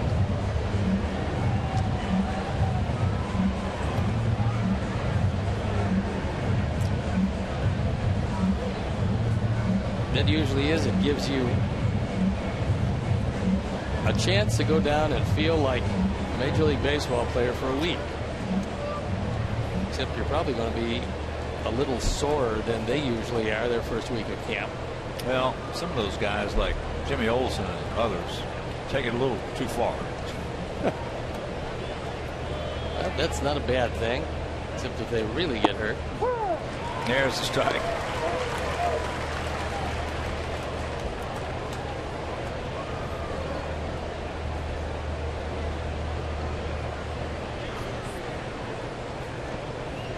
That ball here way back.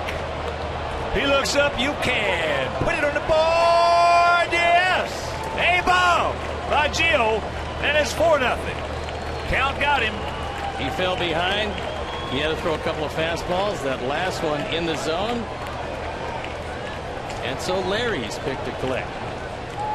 It's home run number 9. RBI number 21. Tyler Flowers with a 3-run homer last night. Gio Soto with a 1-run bomb tonight. We crushed this one.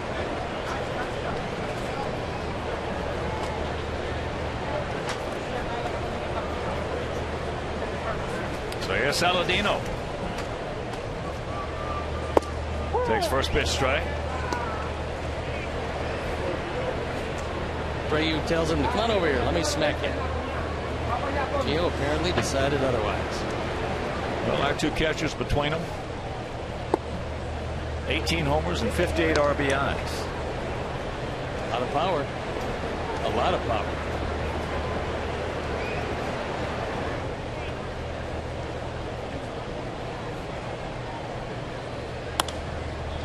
And that's in the center field. Get down. It will.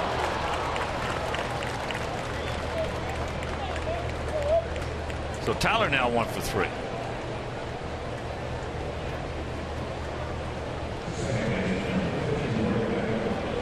Dave Island, pitching coach, out. As Gordon Beckham will be the hitter. Gordon has singled sharply, and he has gone out very deep to right field, taking Orlando back on the track. And the bullpen just starting to work.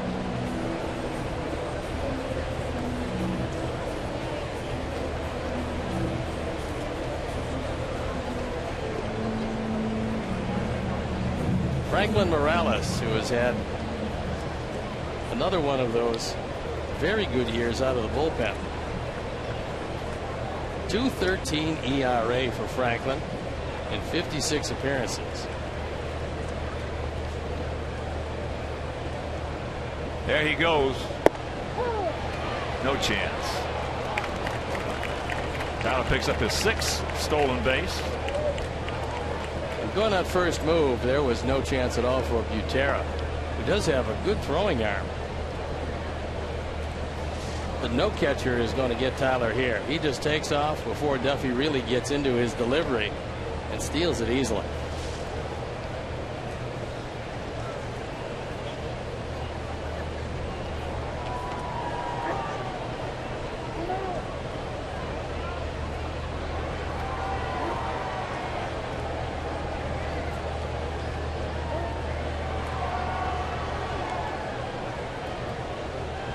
Good job by Gordon. He saw the jump and let him go.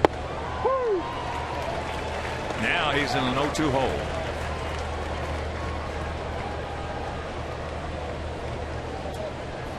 Robin's got to juggle a lot of middle infielders, and when Micah Johnson gets up here, it'll be one more to juggle. Not an easy job. Mike Holt. Another one, a corner infielder. With a runner at second and only one out. 39% of the time the Sox score at least one. That's right at league average. Got him. 6 strikeouts now for Duffy, and that'll bring up Adam Eaton.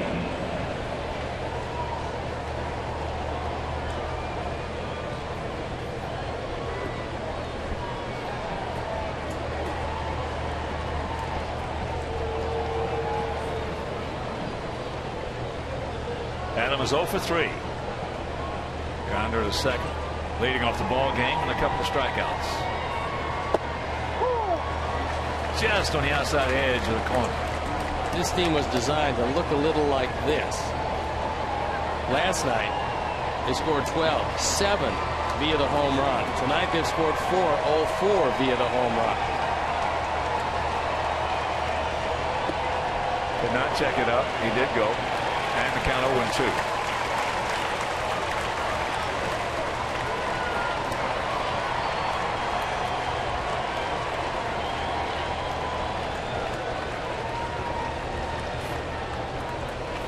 Big gap out there in right center if he can find it.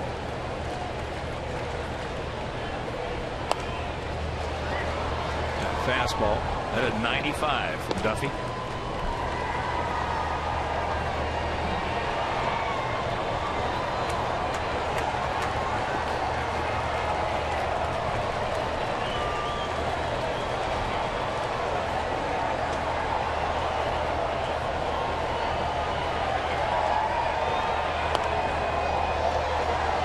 That was a mistake by Duffy, and he got away with it.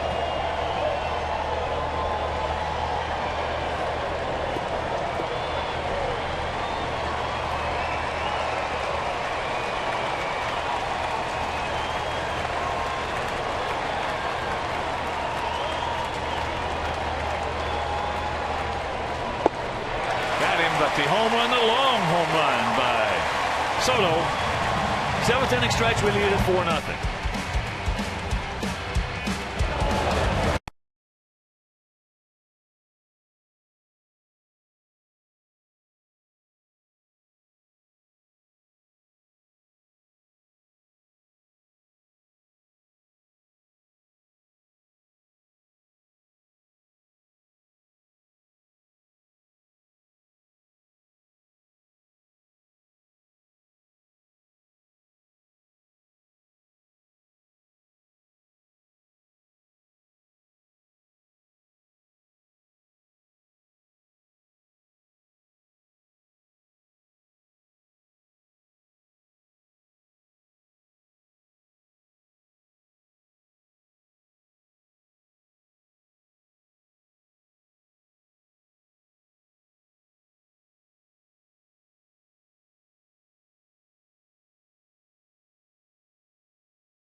Baseball scoreboard and schedule.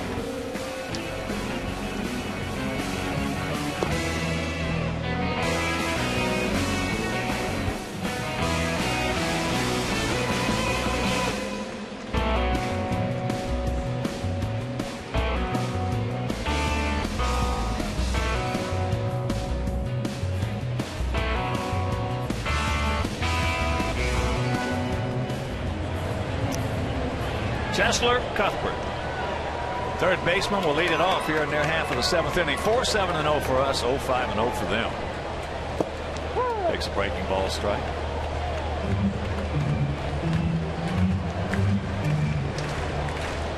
Cuthbert 0 for 2. He's reached on a fielder's choice, and he's grounded to short. 1-1 to count.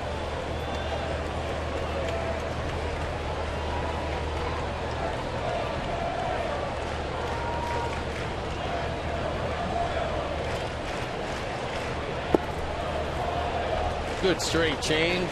Gio wanted it. Jose has had good command. He's kept all of them down. This ball is down and out of the zone, and Cuthbert swinging at the motion as opposed to the baseball.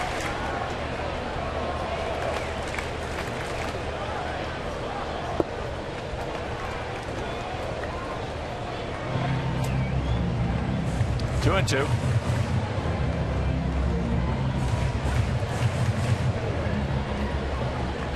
Orlando on deck.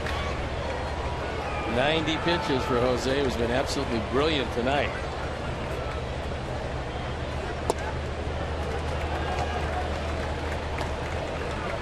And a full count.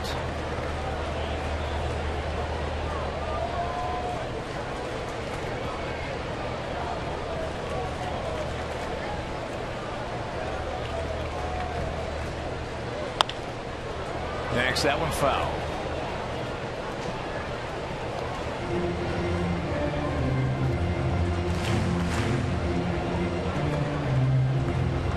There's a very happy young man. Those are good seats to have.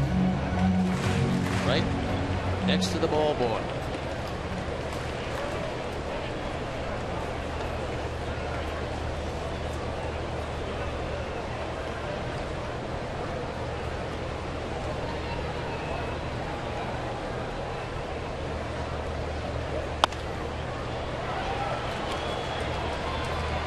Beckham's got him.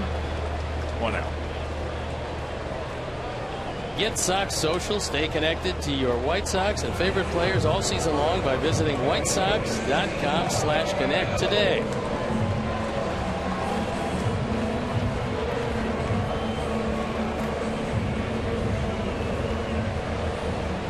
So here's Orlando. Twice he has gone out to his counterpart, Ivy, in right field, both times deep.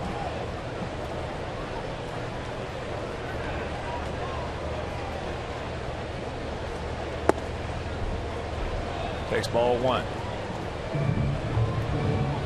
In that Toronto 5-1 victory over Baltimore, Bautista hit his 32nd. And American League MVP Josh Donaldson went 0 for 3. David Price ran his record to 14-5. His ERA 2.43. Yeah, I watched a few innings of that game. I don't know who it was. He hit a line drive back at him. And I'll tell you, it was a vicious line drive and went right to his glove like it had a magnet in it. He had no chance. He couldn't lay it. Those are the best line drives. The one that's sticking your glove. That's off the outside corner. So the count 3-0. No walks. Come on. No walks. Toronto did such a great job at the trade deadline. Not only David Price, Troy Tulowitzki, and Ben Revere. To go with what they had already. They're making life a little tough for the New York Yankees. There's one. Well, Revere's hitting 300. Tulowitzki's hitting 281. Doing some damage. Donaldson at 300. Encarnacion starting to get warmed up. He's hitting 267. I'll tell you a guy that impresses me is that Kevin Pillar.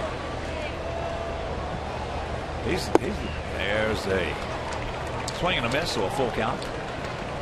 He appears to be in the right spot underneath all that glamour with Donaldson. Not a whole lot of people think about it. Exactly. Right. He's in the middle of that lineup. You overlook him. You don't think about him. By the time you wend your way through the other guys, he comes up with big hits. And he went 2 for 4 today. Scored a run.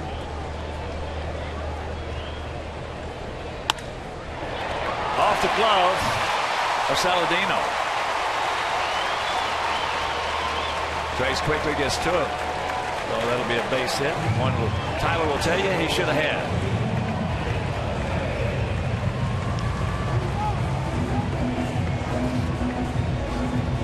Tyler got the glove up, but couldn't corral it. This is a rolling breaking ball.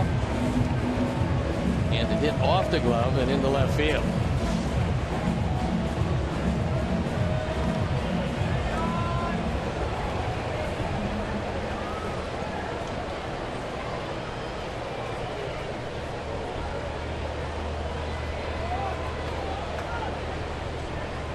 He was knocked in some big runs for him too. Russell Martin. That's just a dangerous ball player. Spent a lot of money on Russell to get themselves a leadership type catcher. Well, they did. They got one. They got one, and it didn't hurt that he is Canadian by birth. But he can play.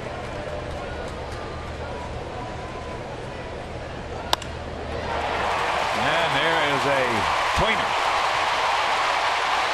by Infante. So Ducks on the pine, 1 out. 22nd double for Infante. But they had a tough night before that at bat. Hadn't had the ball out of the infield, but that time he split Eaton and Garcia and then ran it into a 2-base hit. Johnny Gomes has come out to hit for Drew Butera.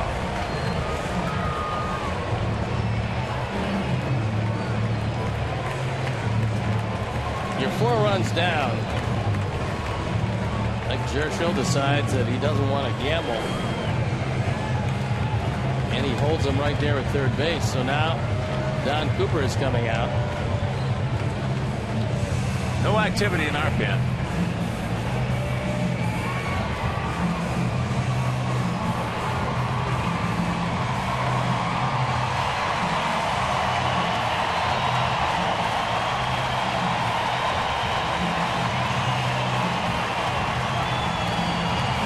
See a little stirring around down there. One of the reasons Don is out there is to kill some time to get that bullpen up and going.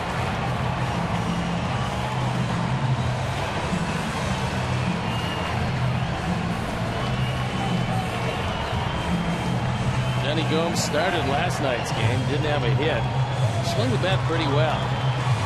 Zach Duke, Jake Petrichka throwing in the pen and getting ready in a hurry. And as hot and humid as it is, it won't take long to get ready.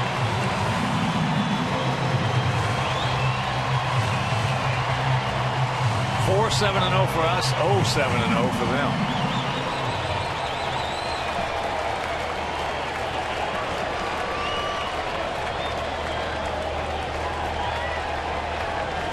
Bones 0 for 4 last night.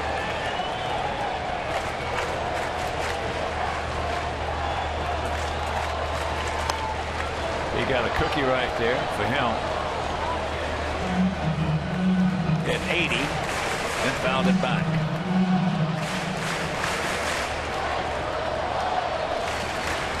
Pinch hitters gear up for the first pitch. He's 8 for 31 with a homer and 3 driven in as a pinch hitter this year. Woo. 0-2.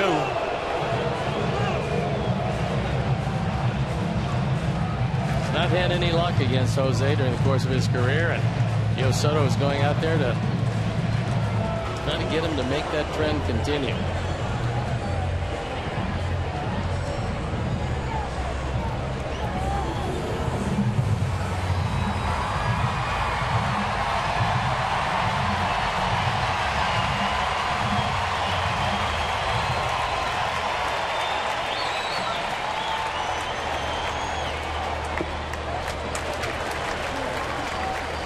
Down low.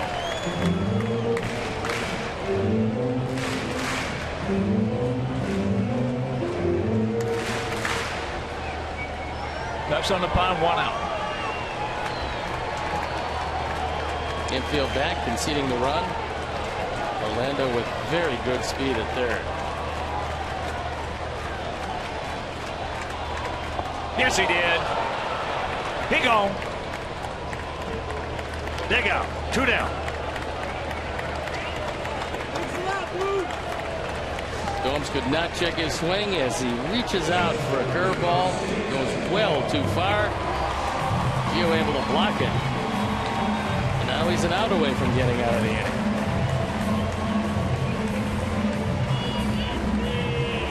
But here is a tough customer.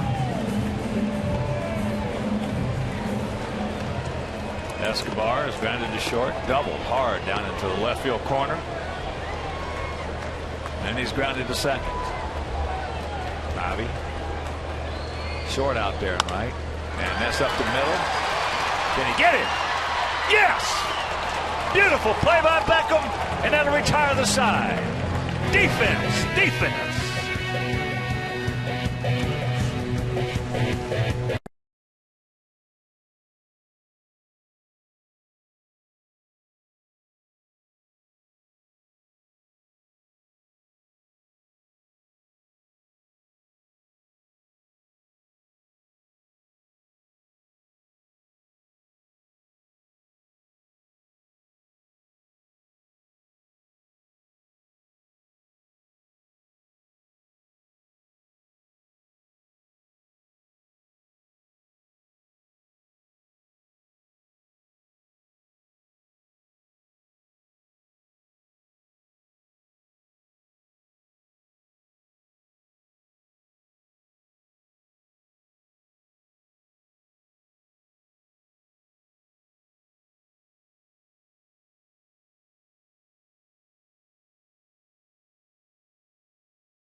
The middle. Gordon Beckham going to his right. Has plenty to get on the throw. And Jose picks it out of the dirt, and it's out of the inning with the score intact at 4-0. And Don Cooper going over. Big hug for just an outstanding job by Jose Quintana against a team he's never beaten.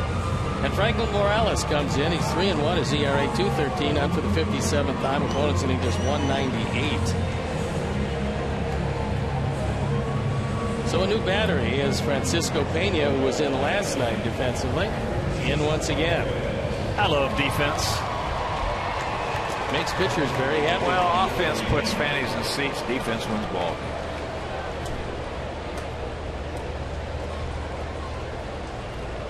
Albeit you have to score a little bit every now and then. just a little, yes.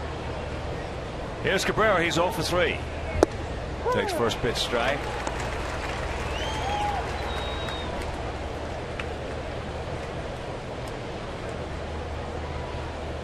Outfield swung around slightly to the right. And that is Souvenir right side.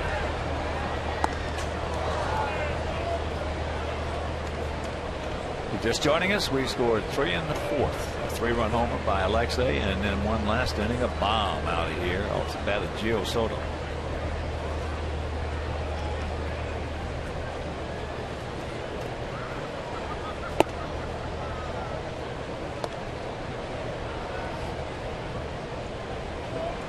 That fastball at 93 from Morales.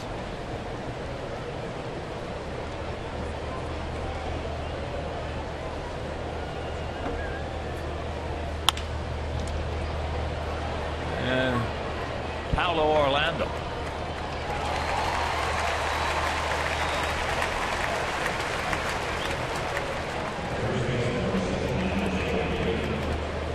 Here's Abreu. He's 1 for 1. He walked in the first. He walked us. Start off the 4th. Singled in the 6th. That walk started off that 3-run 4th.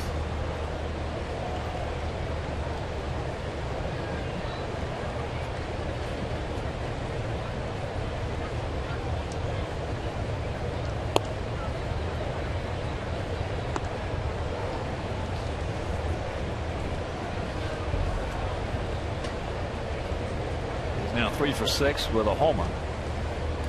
That coming last evening.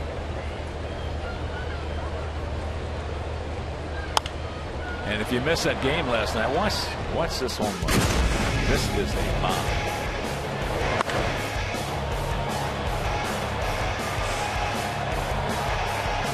When you go over everything back on that concourse there, boy, that's like absolutely scalding a 1 iron. Or today's Vernacular Rescue Club. Not particularly good night for Jeremy Guthrie.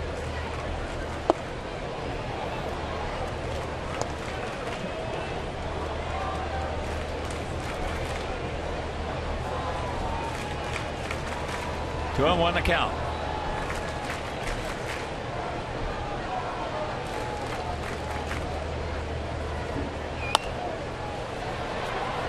That's in the mezzanine. Nice catch. It's the third good catch we've seen tonight.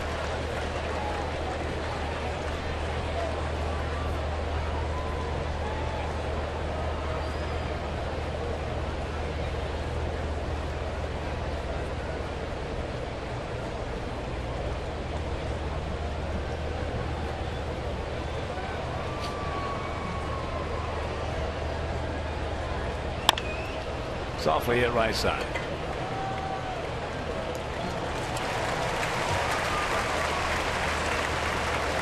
Playing fantasy baseball?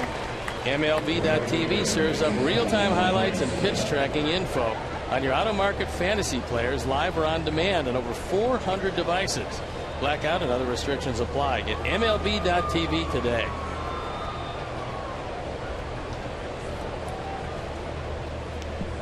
So here's Avi. Avi's 1 for 3 with a run scored.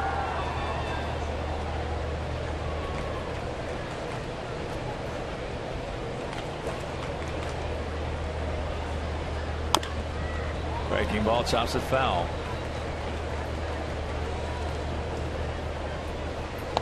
Texas scored one in the top of the first. At the Big A in Anaheim is Jared Weaver going to try to weave some magic against these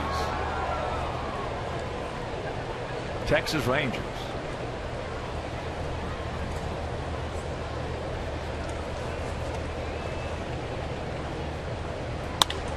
There's a bullet by Cuthbert. That's his 16th two-bagger. He's 2 for 4. Attaboy. Now, pick him up, Trace. I'll be now 3 for 4 lifetime against Morales, so he certainly likes what he sees. Is this one right over the heart of the plate? Scalds it down the line. And Cuthbert diving over the top of it. Catches the thumb of the glove and on into left field. So here's Trace. He struck out his first trip.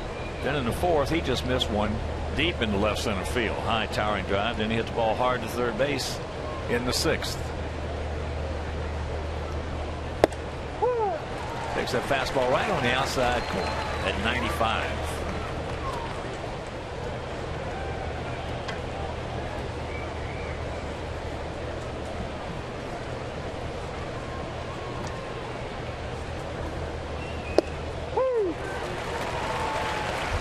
On the inside corner. Morales originally signed with the Rockies. He was just 16 years old. And the Rockies at times thought he would become a quality major league starter. Instead, he works out of the bullpen and does a good job of it. Got him. They had a piece of the corner. So we go to the bottom of the eighth. It is still 4-0 good guys.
Ramirez with a 3-run homer is ninth in the fourth. He's having a whale of a series at 6 for 8. Quintana went 7 hits, no walks, 5 strikeouts. And Soto with his 9th home run in the 7th inning. Honda, great deals are happening at the Honda Summer Clearance Event. Now at your Honda dealer. And we've got a new pitcher coming in the game, and it is Jake Petrichka. Jake at 4-3, his ERA 3.65 on for the 55th time. Owen's sitting very high, 3.02. He's come on and done a very solid job out of the pen, and he's been good. He's got a 4-0 lead to work with. What an outstanding performance by Jose Quintana. And let's look at this last strikeout of Trace Thompson. This is what you call a workover. This is on the outside edge of the outside corner. This one's going to be on the inside edge of the inside. And this one's going to be on the inside edge of the inside corner. Nothing decent to hit that at bat. That very seldom happens, but it does happen, especially to rookies. So here's Kane.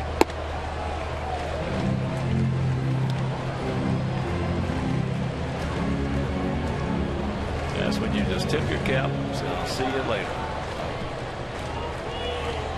Meet you again. 2-0 the count. Kane has struck out, grounded to second, and grounded out weakly. 3-1. Good play by Abreu and Quintana.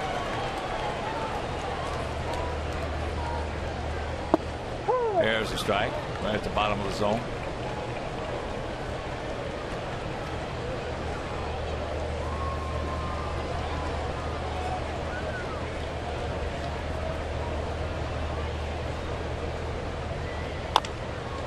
That's trouble. He made a break. Nobody's covering. There's going to be a base hit, and the break, besides the one that Kane did make, was that it hit the fence and came back and didn't head down the line into right field.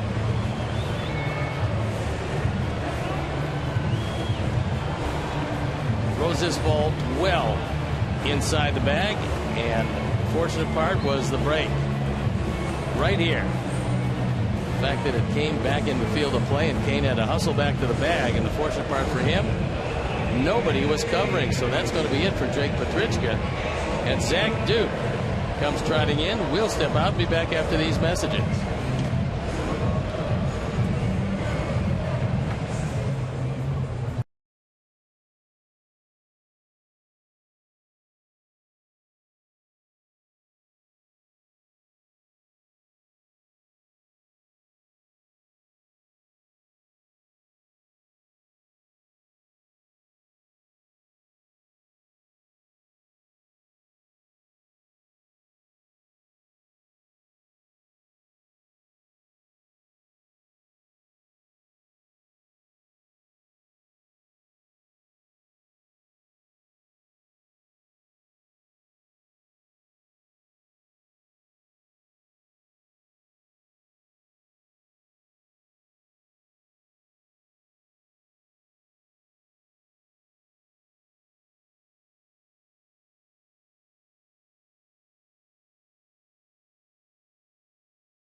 .59, 22 holes. That's very good. With opponent's batting average of .226, also very good. He inherits Kane at first base, and the middle of the order coming out.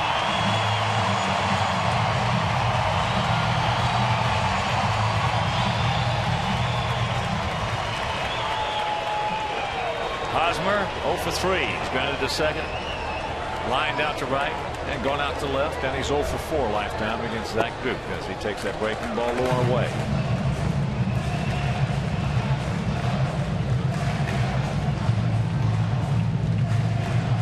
The reason Duke is in is not only you bring in the left-hander to face Hosmer, you'd rather face Morales from the right side as opposed to his power side, which is left-handed.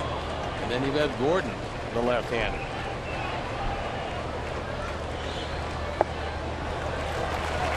Ball's behind him 2-0. Now it's Nate Jones throwing in the pen. What helped out that Johnny Danks went the distance last night. He used 121 pitches, and the bullpen was well rested.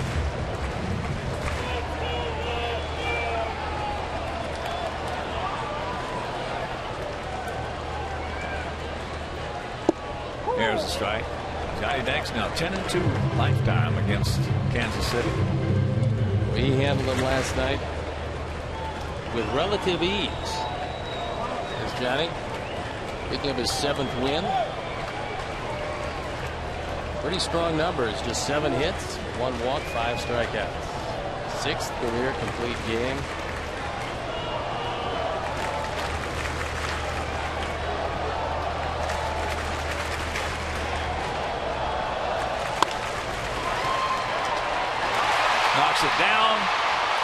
Cannot control it.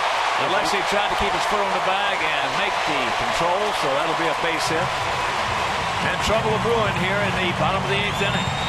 Alexi comes up with it on the first grab. He's going to be out at second, but it trickles out of his glove after he made the attempt. This ball flips to Alexi. Right there, he cannot pick it up on the first attempt, and he's safe at second.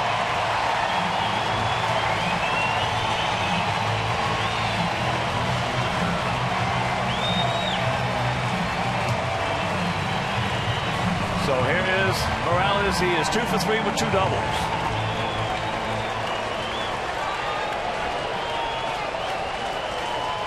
Two on, nobody out.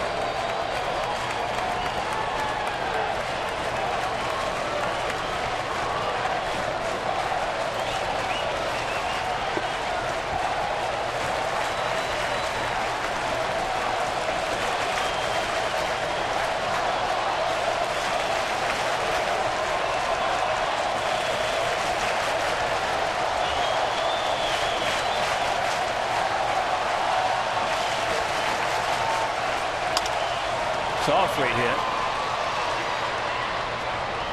They get the out at first, so Ducks on the pond, 1 down.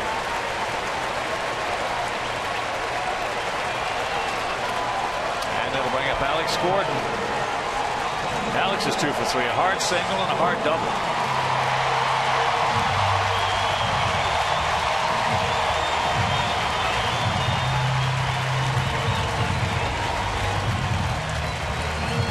Runs, 8 hits, no errors for us. No runs, 9 hits, no errors for them.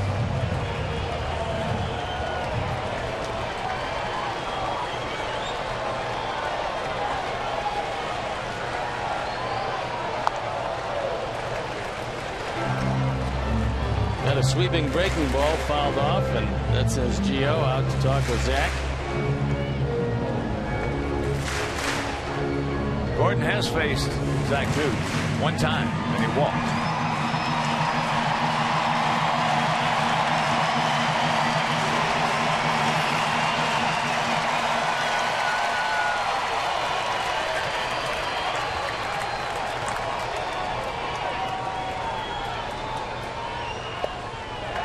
Jill, keep it in front of him.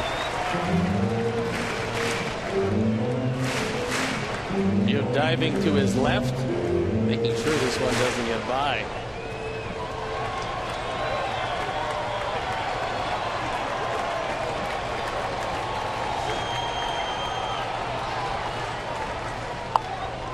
And that's trouble. Can't get him. That's a Kansas City special. And even though Alex Gordon is not running near 100%, he was still able to beat that one out. So he cuts the lead to 4-1.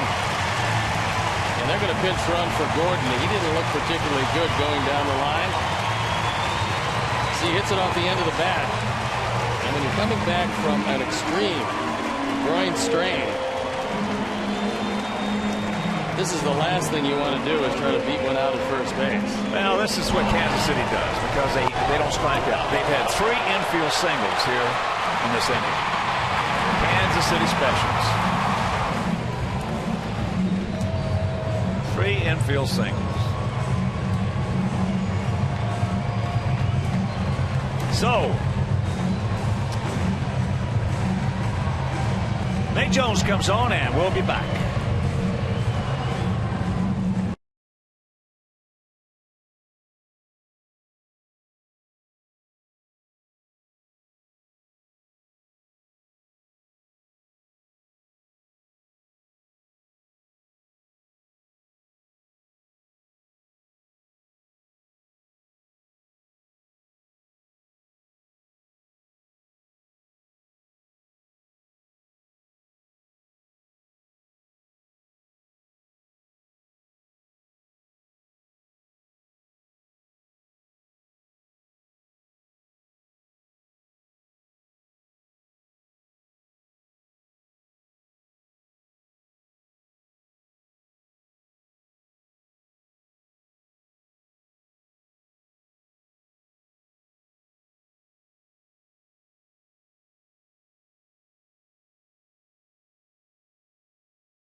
1-1 ERA, 2.25, on for the 12th time. Opponent's hitting just 175 against him. He's not going to face Cuthbert. He's going to face Mike Moustakas, who's been nursing a sore hamstring. So he's going to come on. Jarrett Dyson, one of the fastest men in baseball, comes on to pinch run for Gordon. So Moustakas representing the tying run. And a world of problems here in the eighth. Well, 3 infield singles, and I'm not saying that in a derogatory fashion. I'm saying it in a complimentary fashion because I wish we could do that. These guys get more infield singles, broken bat singles, little loopers to the opposite field than anybody in this league.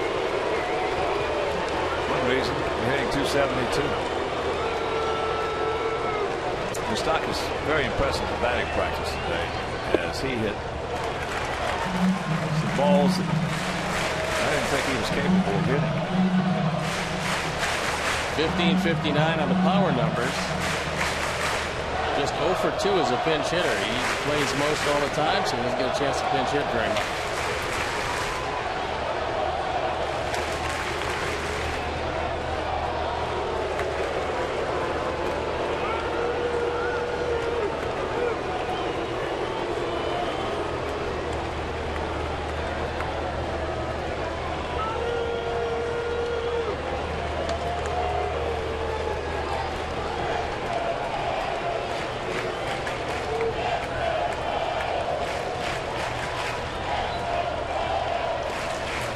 Set.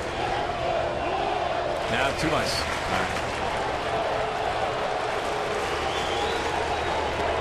See that commercial bank, Commerce Bank sign right there? He short hopped that thing in batting practice, and that is a jaunt.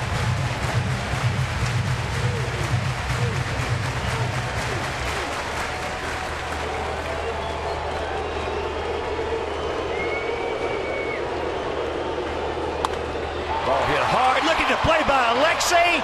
Mercy. Defense. What a play by Ramirez. And that'll retire the side. They do get on the board. We'll go to the ninth inning. 4-1. You gotta be bleeping.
Very well saved the game. A rocket of a one-hopper.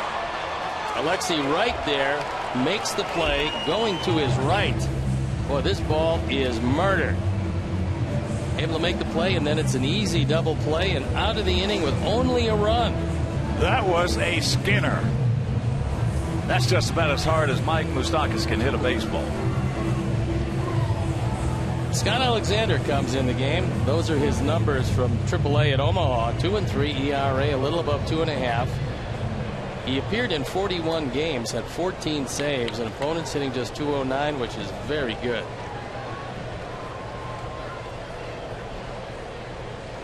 So here is Alexei. He is 2 for 3.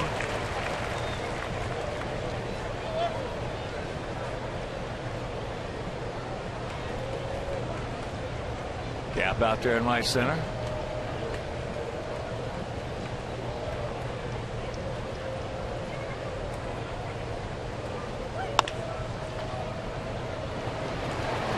And 1 out. Alexei singled in the second, then with 2 on in the fourth. Here's what he did. If he had some problems with the breaking ball, Alexei didn't. Hit his 9th home run. So it is Ramirez night here in Kansas City. With the glove and with the bat, he's instrumental in this lead to this point, and the probable win, you would think. So here's Gio. That's into right field.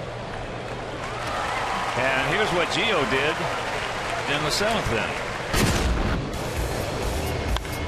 He got a fastball on 3-1 and took it way back over the neighborhood side.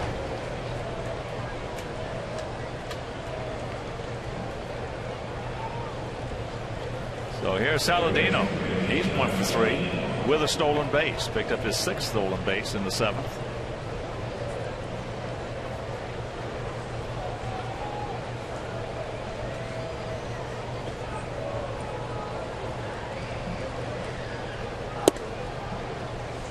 For their guys in the 9th, schedule hitters are Orlando, Infante, and Pena.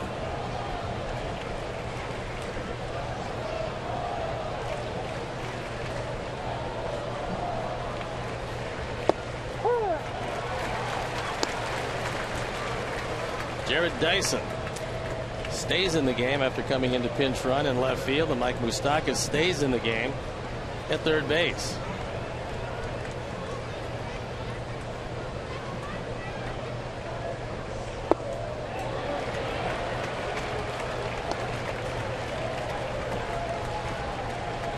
To the count.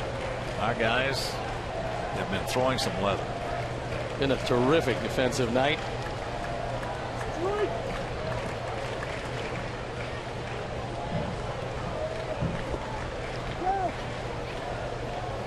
If you're going to draw up a way to win one,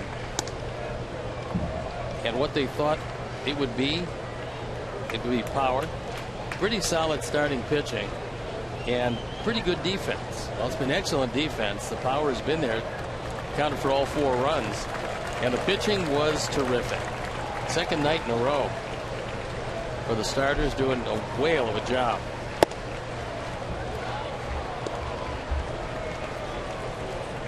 There's a look at David Robertson, who's going to come on to nail it down.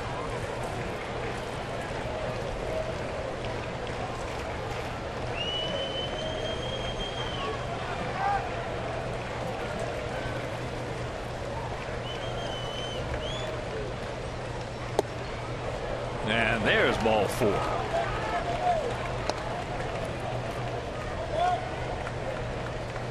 Ned Yost, realizing that last inning was most likely his shot, used 2 of his biggest bullets late in the game when he pinch ran with Dyson and pinch hit with Moustakas.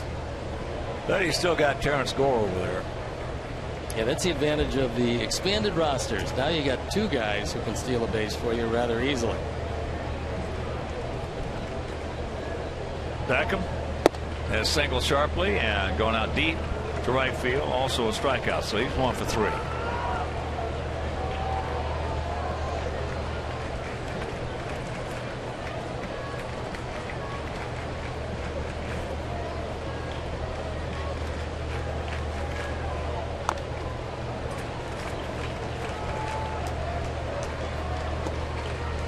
That pitch at 93.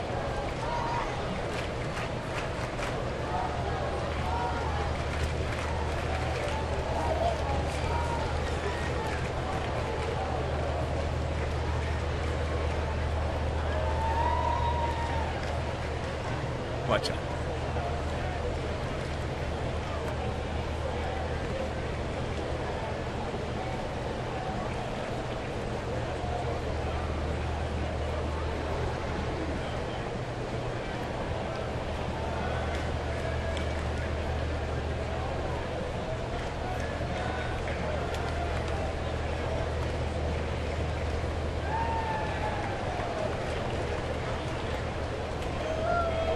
Alexander, 25 years old, 26 make that, out of Windsor, California.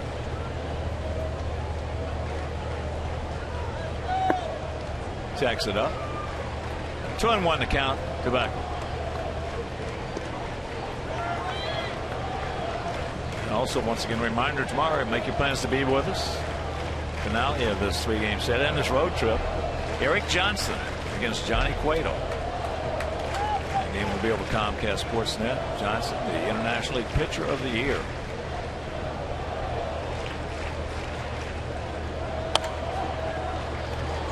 Two balls, two strikes, two out.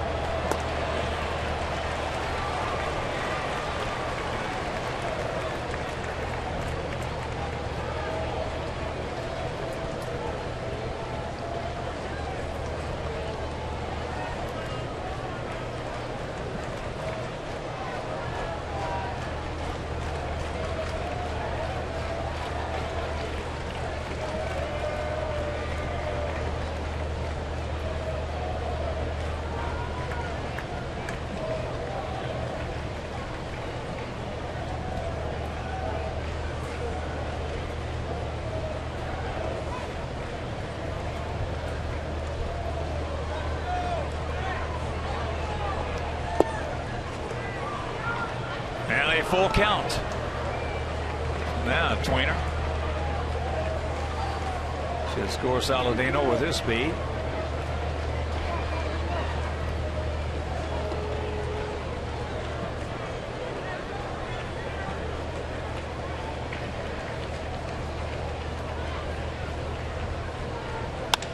And there's a shot base hit, so he has to pull up as Kane quickly gets to it. And Beckham 2 for 4.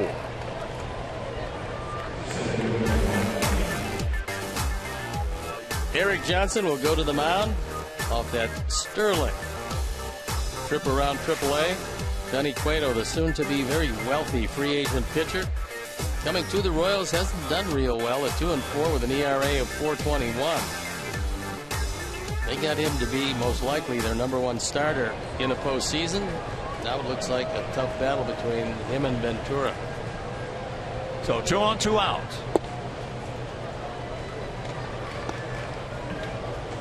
Adams due. He's 0 for 4. He was 4 for 5 with a 3-run homer last night.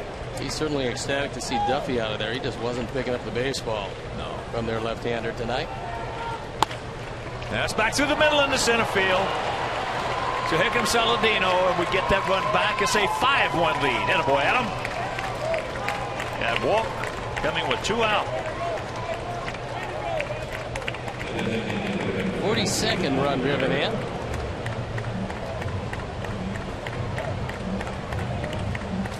So Alexander looked like he was going to have a very easy 1-2-3-9. But instead, walk, base hit, all-important insurance run. And it brings Dave Island out to have a word with it.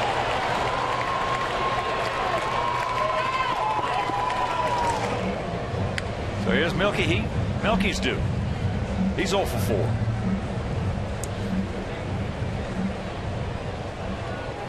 Five 10-0 for our guys. 1-10-0 for their guys.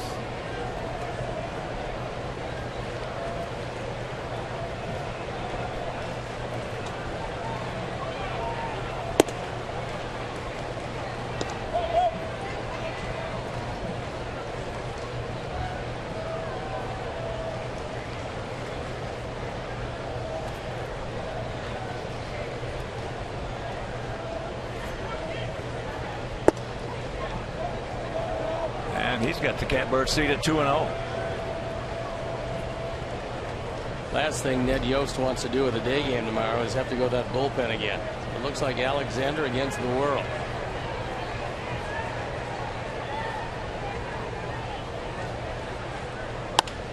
And there's a base hit into center field. Kane can throw. Here it is. And Beckham's safe. It's 6-1. Attaboy, Melky.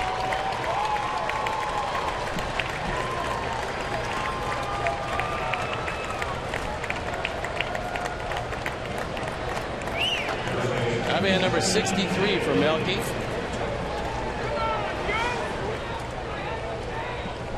And Alexander has just found out the biggest difference between the minor leagues and here.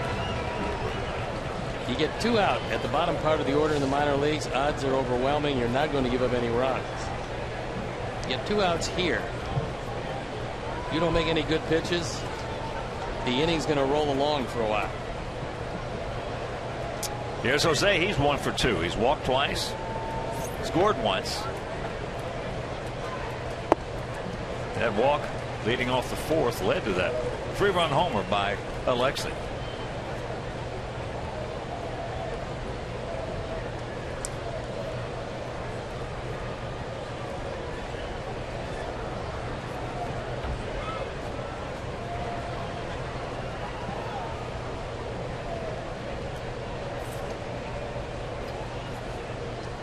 That's all the way back.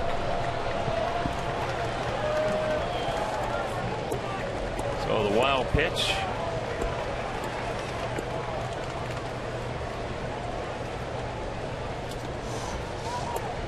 This one is way wide of the plate.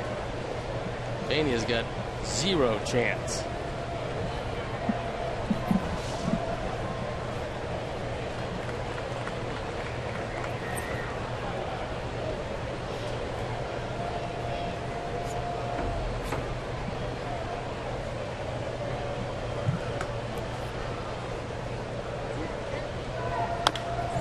That's off his leg again.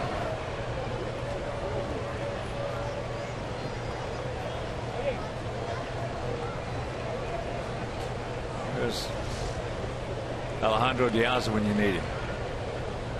Just got traded to San Francisco. Yeah. I tell you, he's good kid. He's a great guy. He's really a great teammate and a nice person.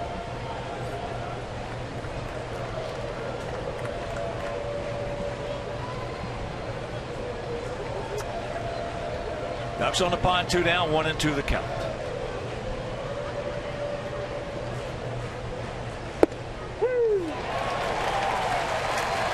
But we put a pair on the board. We'll go to the bottom of the 9th, leading 6-1.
Same situation, but you got to keep your closer sharp, and he was throwing and ready to go. So here he is at 6-3, his ERA, 2.55 on for the 50th time.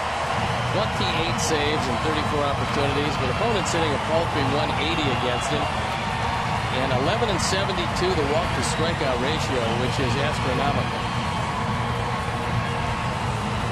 There's Paolo Orlando. He's 1 for 3, 2 deep drives to right, and a solid single. Takes it inside. Minnesota. They were tied at 1 with Houston going to the top of the 9th. Eddie Rosario appeared to be a 2-run triple. Made it 3-1. Houston comes back, scores 1, had the bases loaded with 2 out. Jepson on the mound, and Altuve hit a line shot that Byron Buxton came running in and made the catch. Twins win it 3-2. Series tied at 1. Twins knew it'd be a pretty good series, and it's turned out to be just that.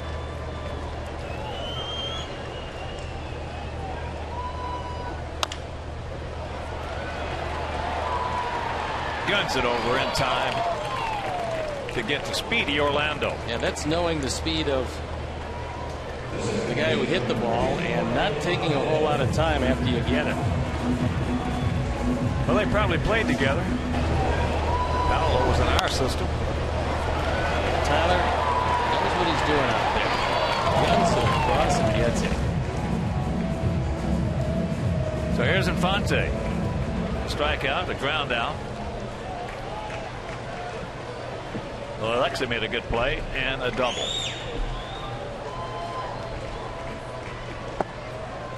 Takes that pitch downstairs.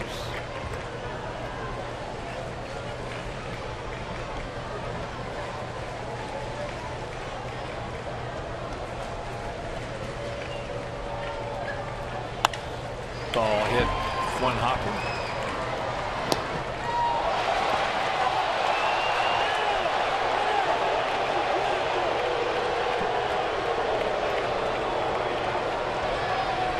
He appeared to be safe at first. Now we'll have to wait and see what happens. Maybe Jose was able to grab it back again quickly enough. And Ned Yost is taking a look at this. He just misses it. Now, Ron Culpa saw that he dropped it and thought that he had picked it up in time. He drops it. That satisfies Yost. And Yost says 6-1. Okay, I'll buy it. Here you go. Yep. Hit a day game tomorrow. Let's get out of here. I got a 13-game lead coming in.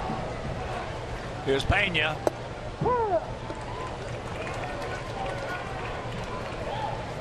Francisco making his first plate appearance. There's what he's done. In Omaha, 251, 13 homers. He gets some pop.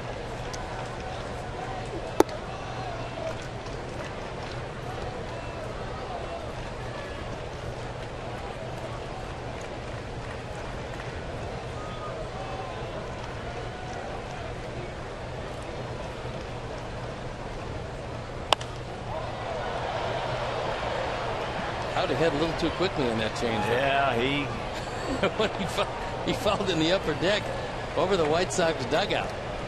That's a Gary Sheffield foul ball there. That's getting out there. Gary Sheffield was an outfielder. Came up from Milwaukee, went to various clubs, the Yankees. One of the best fastball hitters that ever played the game of baseball.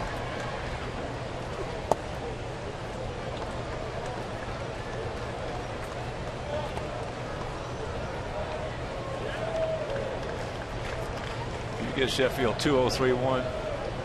No, you got him looking for a fastball. There's no way you could throw it fast enough to get it by him. No. 2-2. Sox trying to take the first 2. We won our first game here of the season last night. That curveball is fouled, and that's going to be not playable. So this is going to be a series so far first. If this game is nailed down, you certainly would expect it to be. First time that Jose Quintana will have defeated the Kansas City Royals. If you're just tuning in, Went 7 innings, no runs, 6 hits, no walks, 5 strikeouts. And has some terrific defense behind him. Indeed. He gone, and this ball game is over. So the Sox take the first 2. They win this one 6-1, and we'll be back.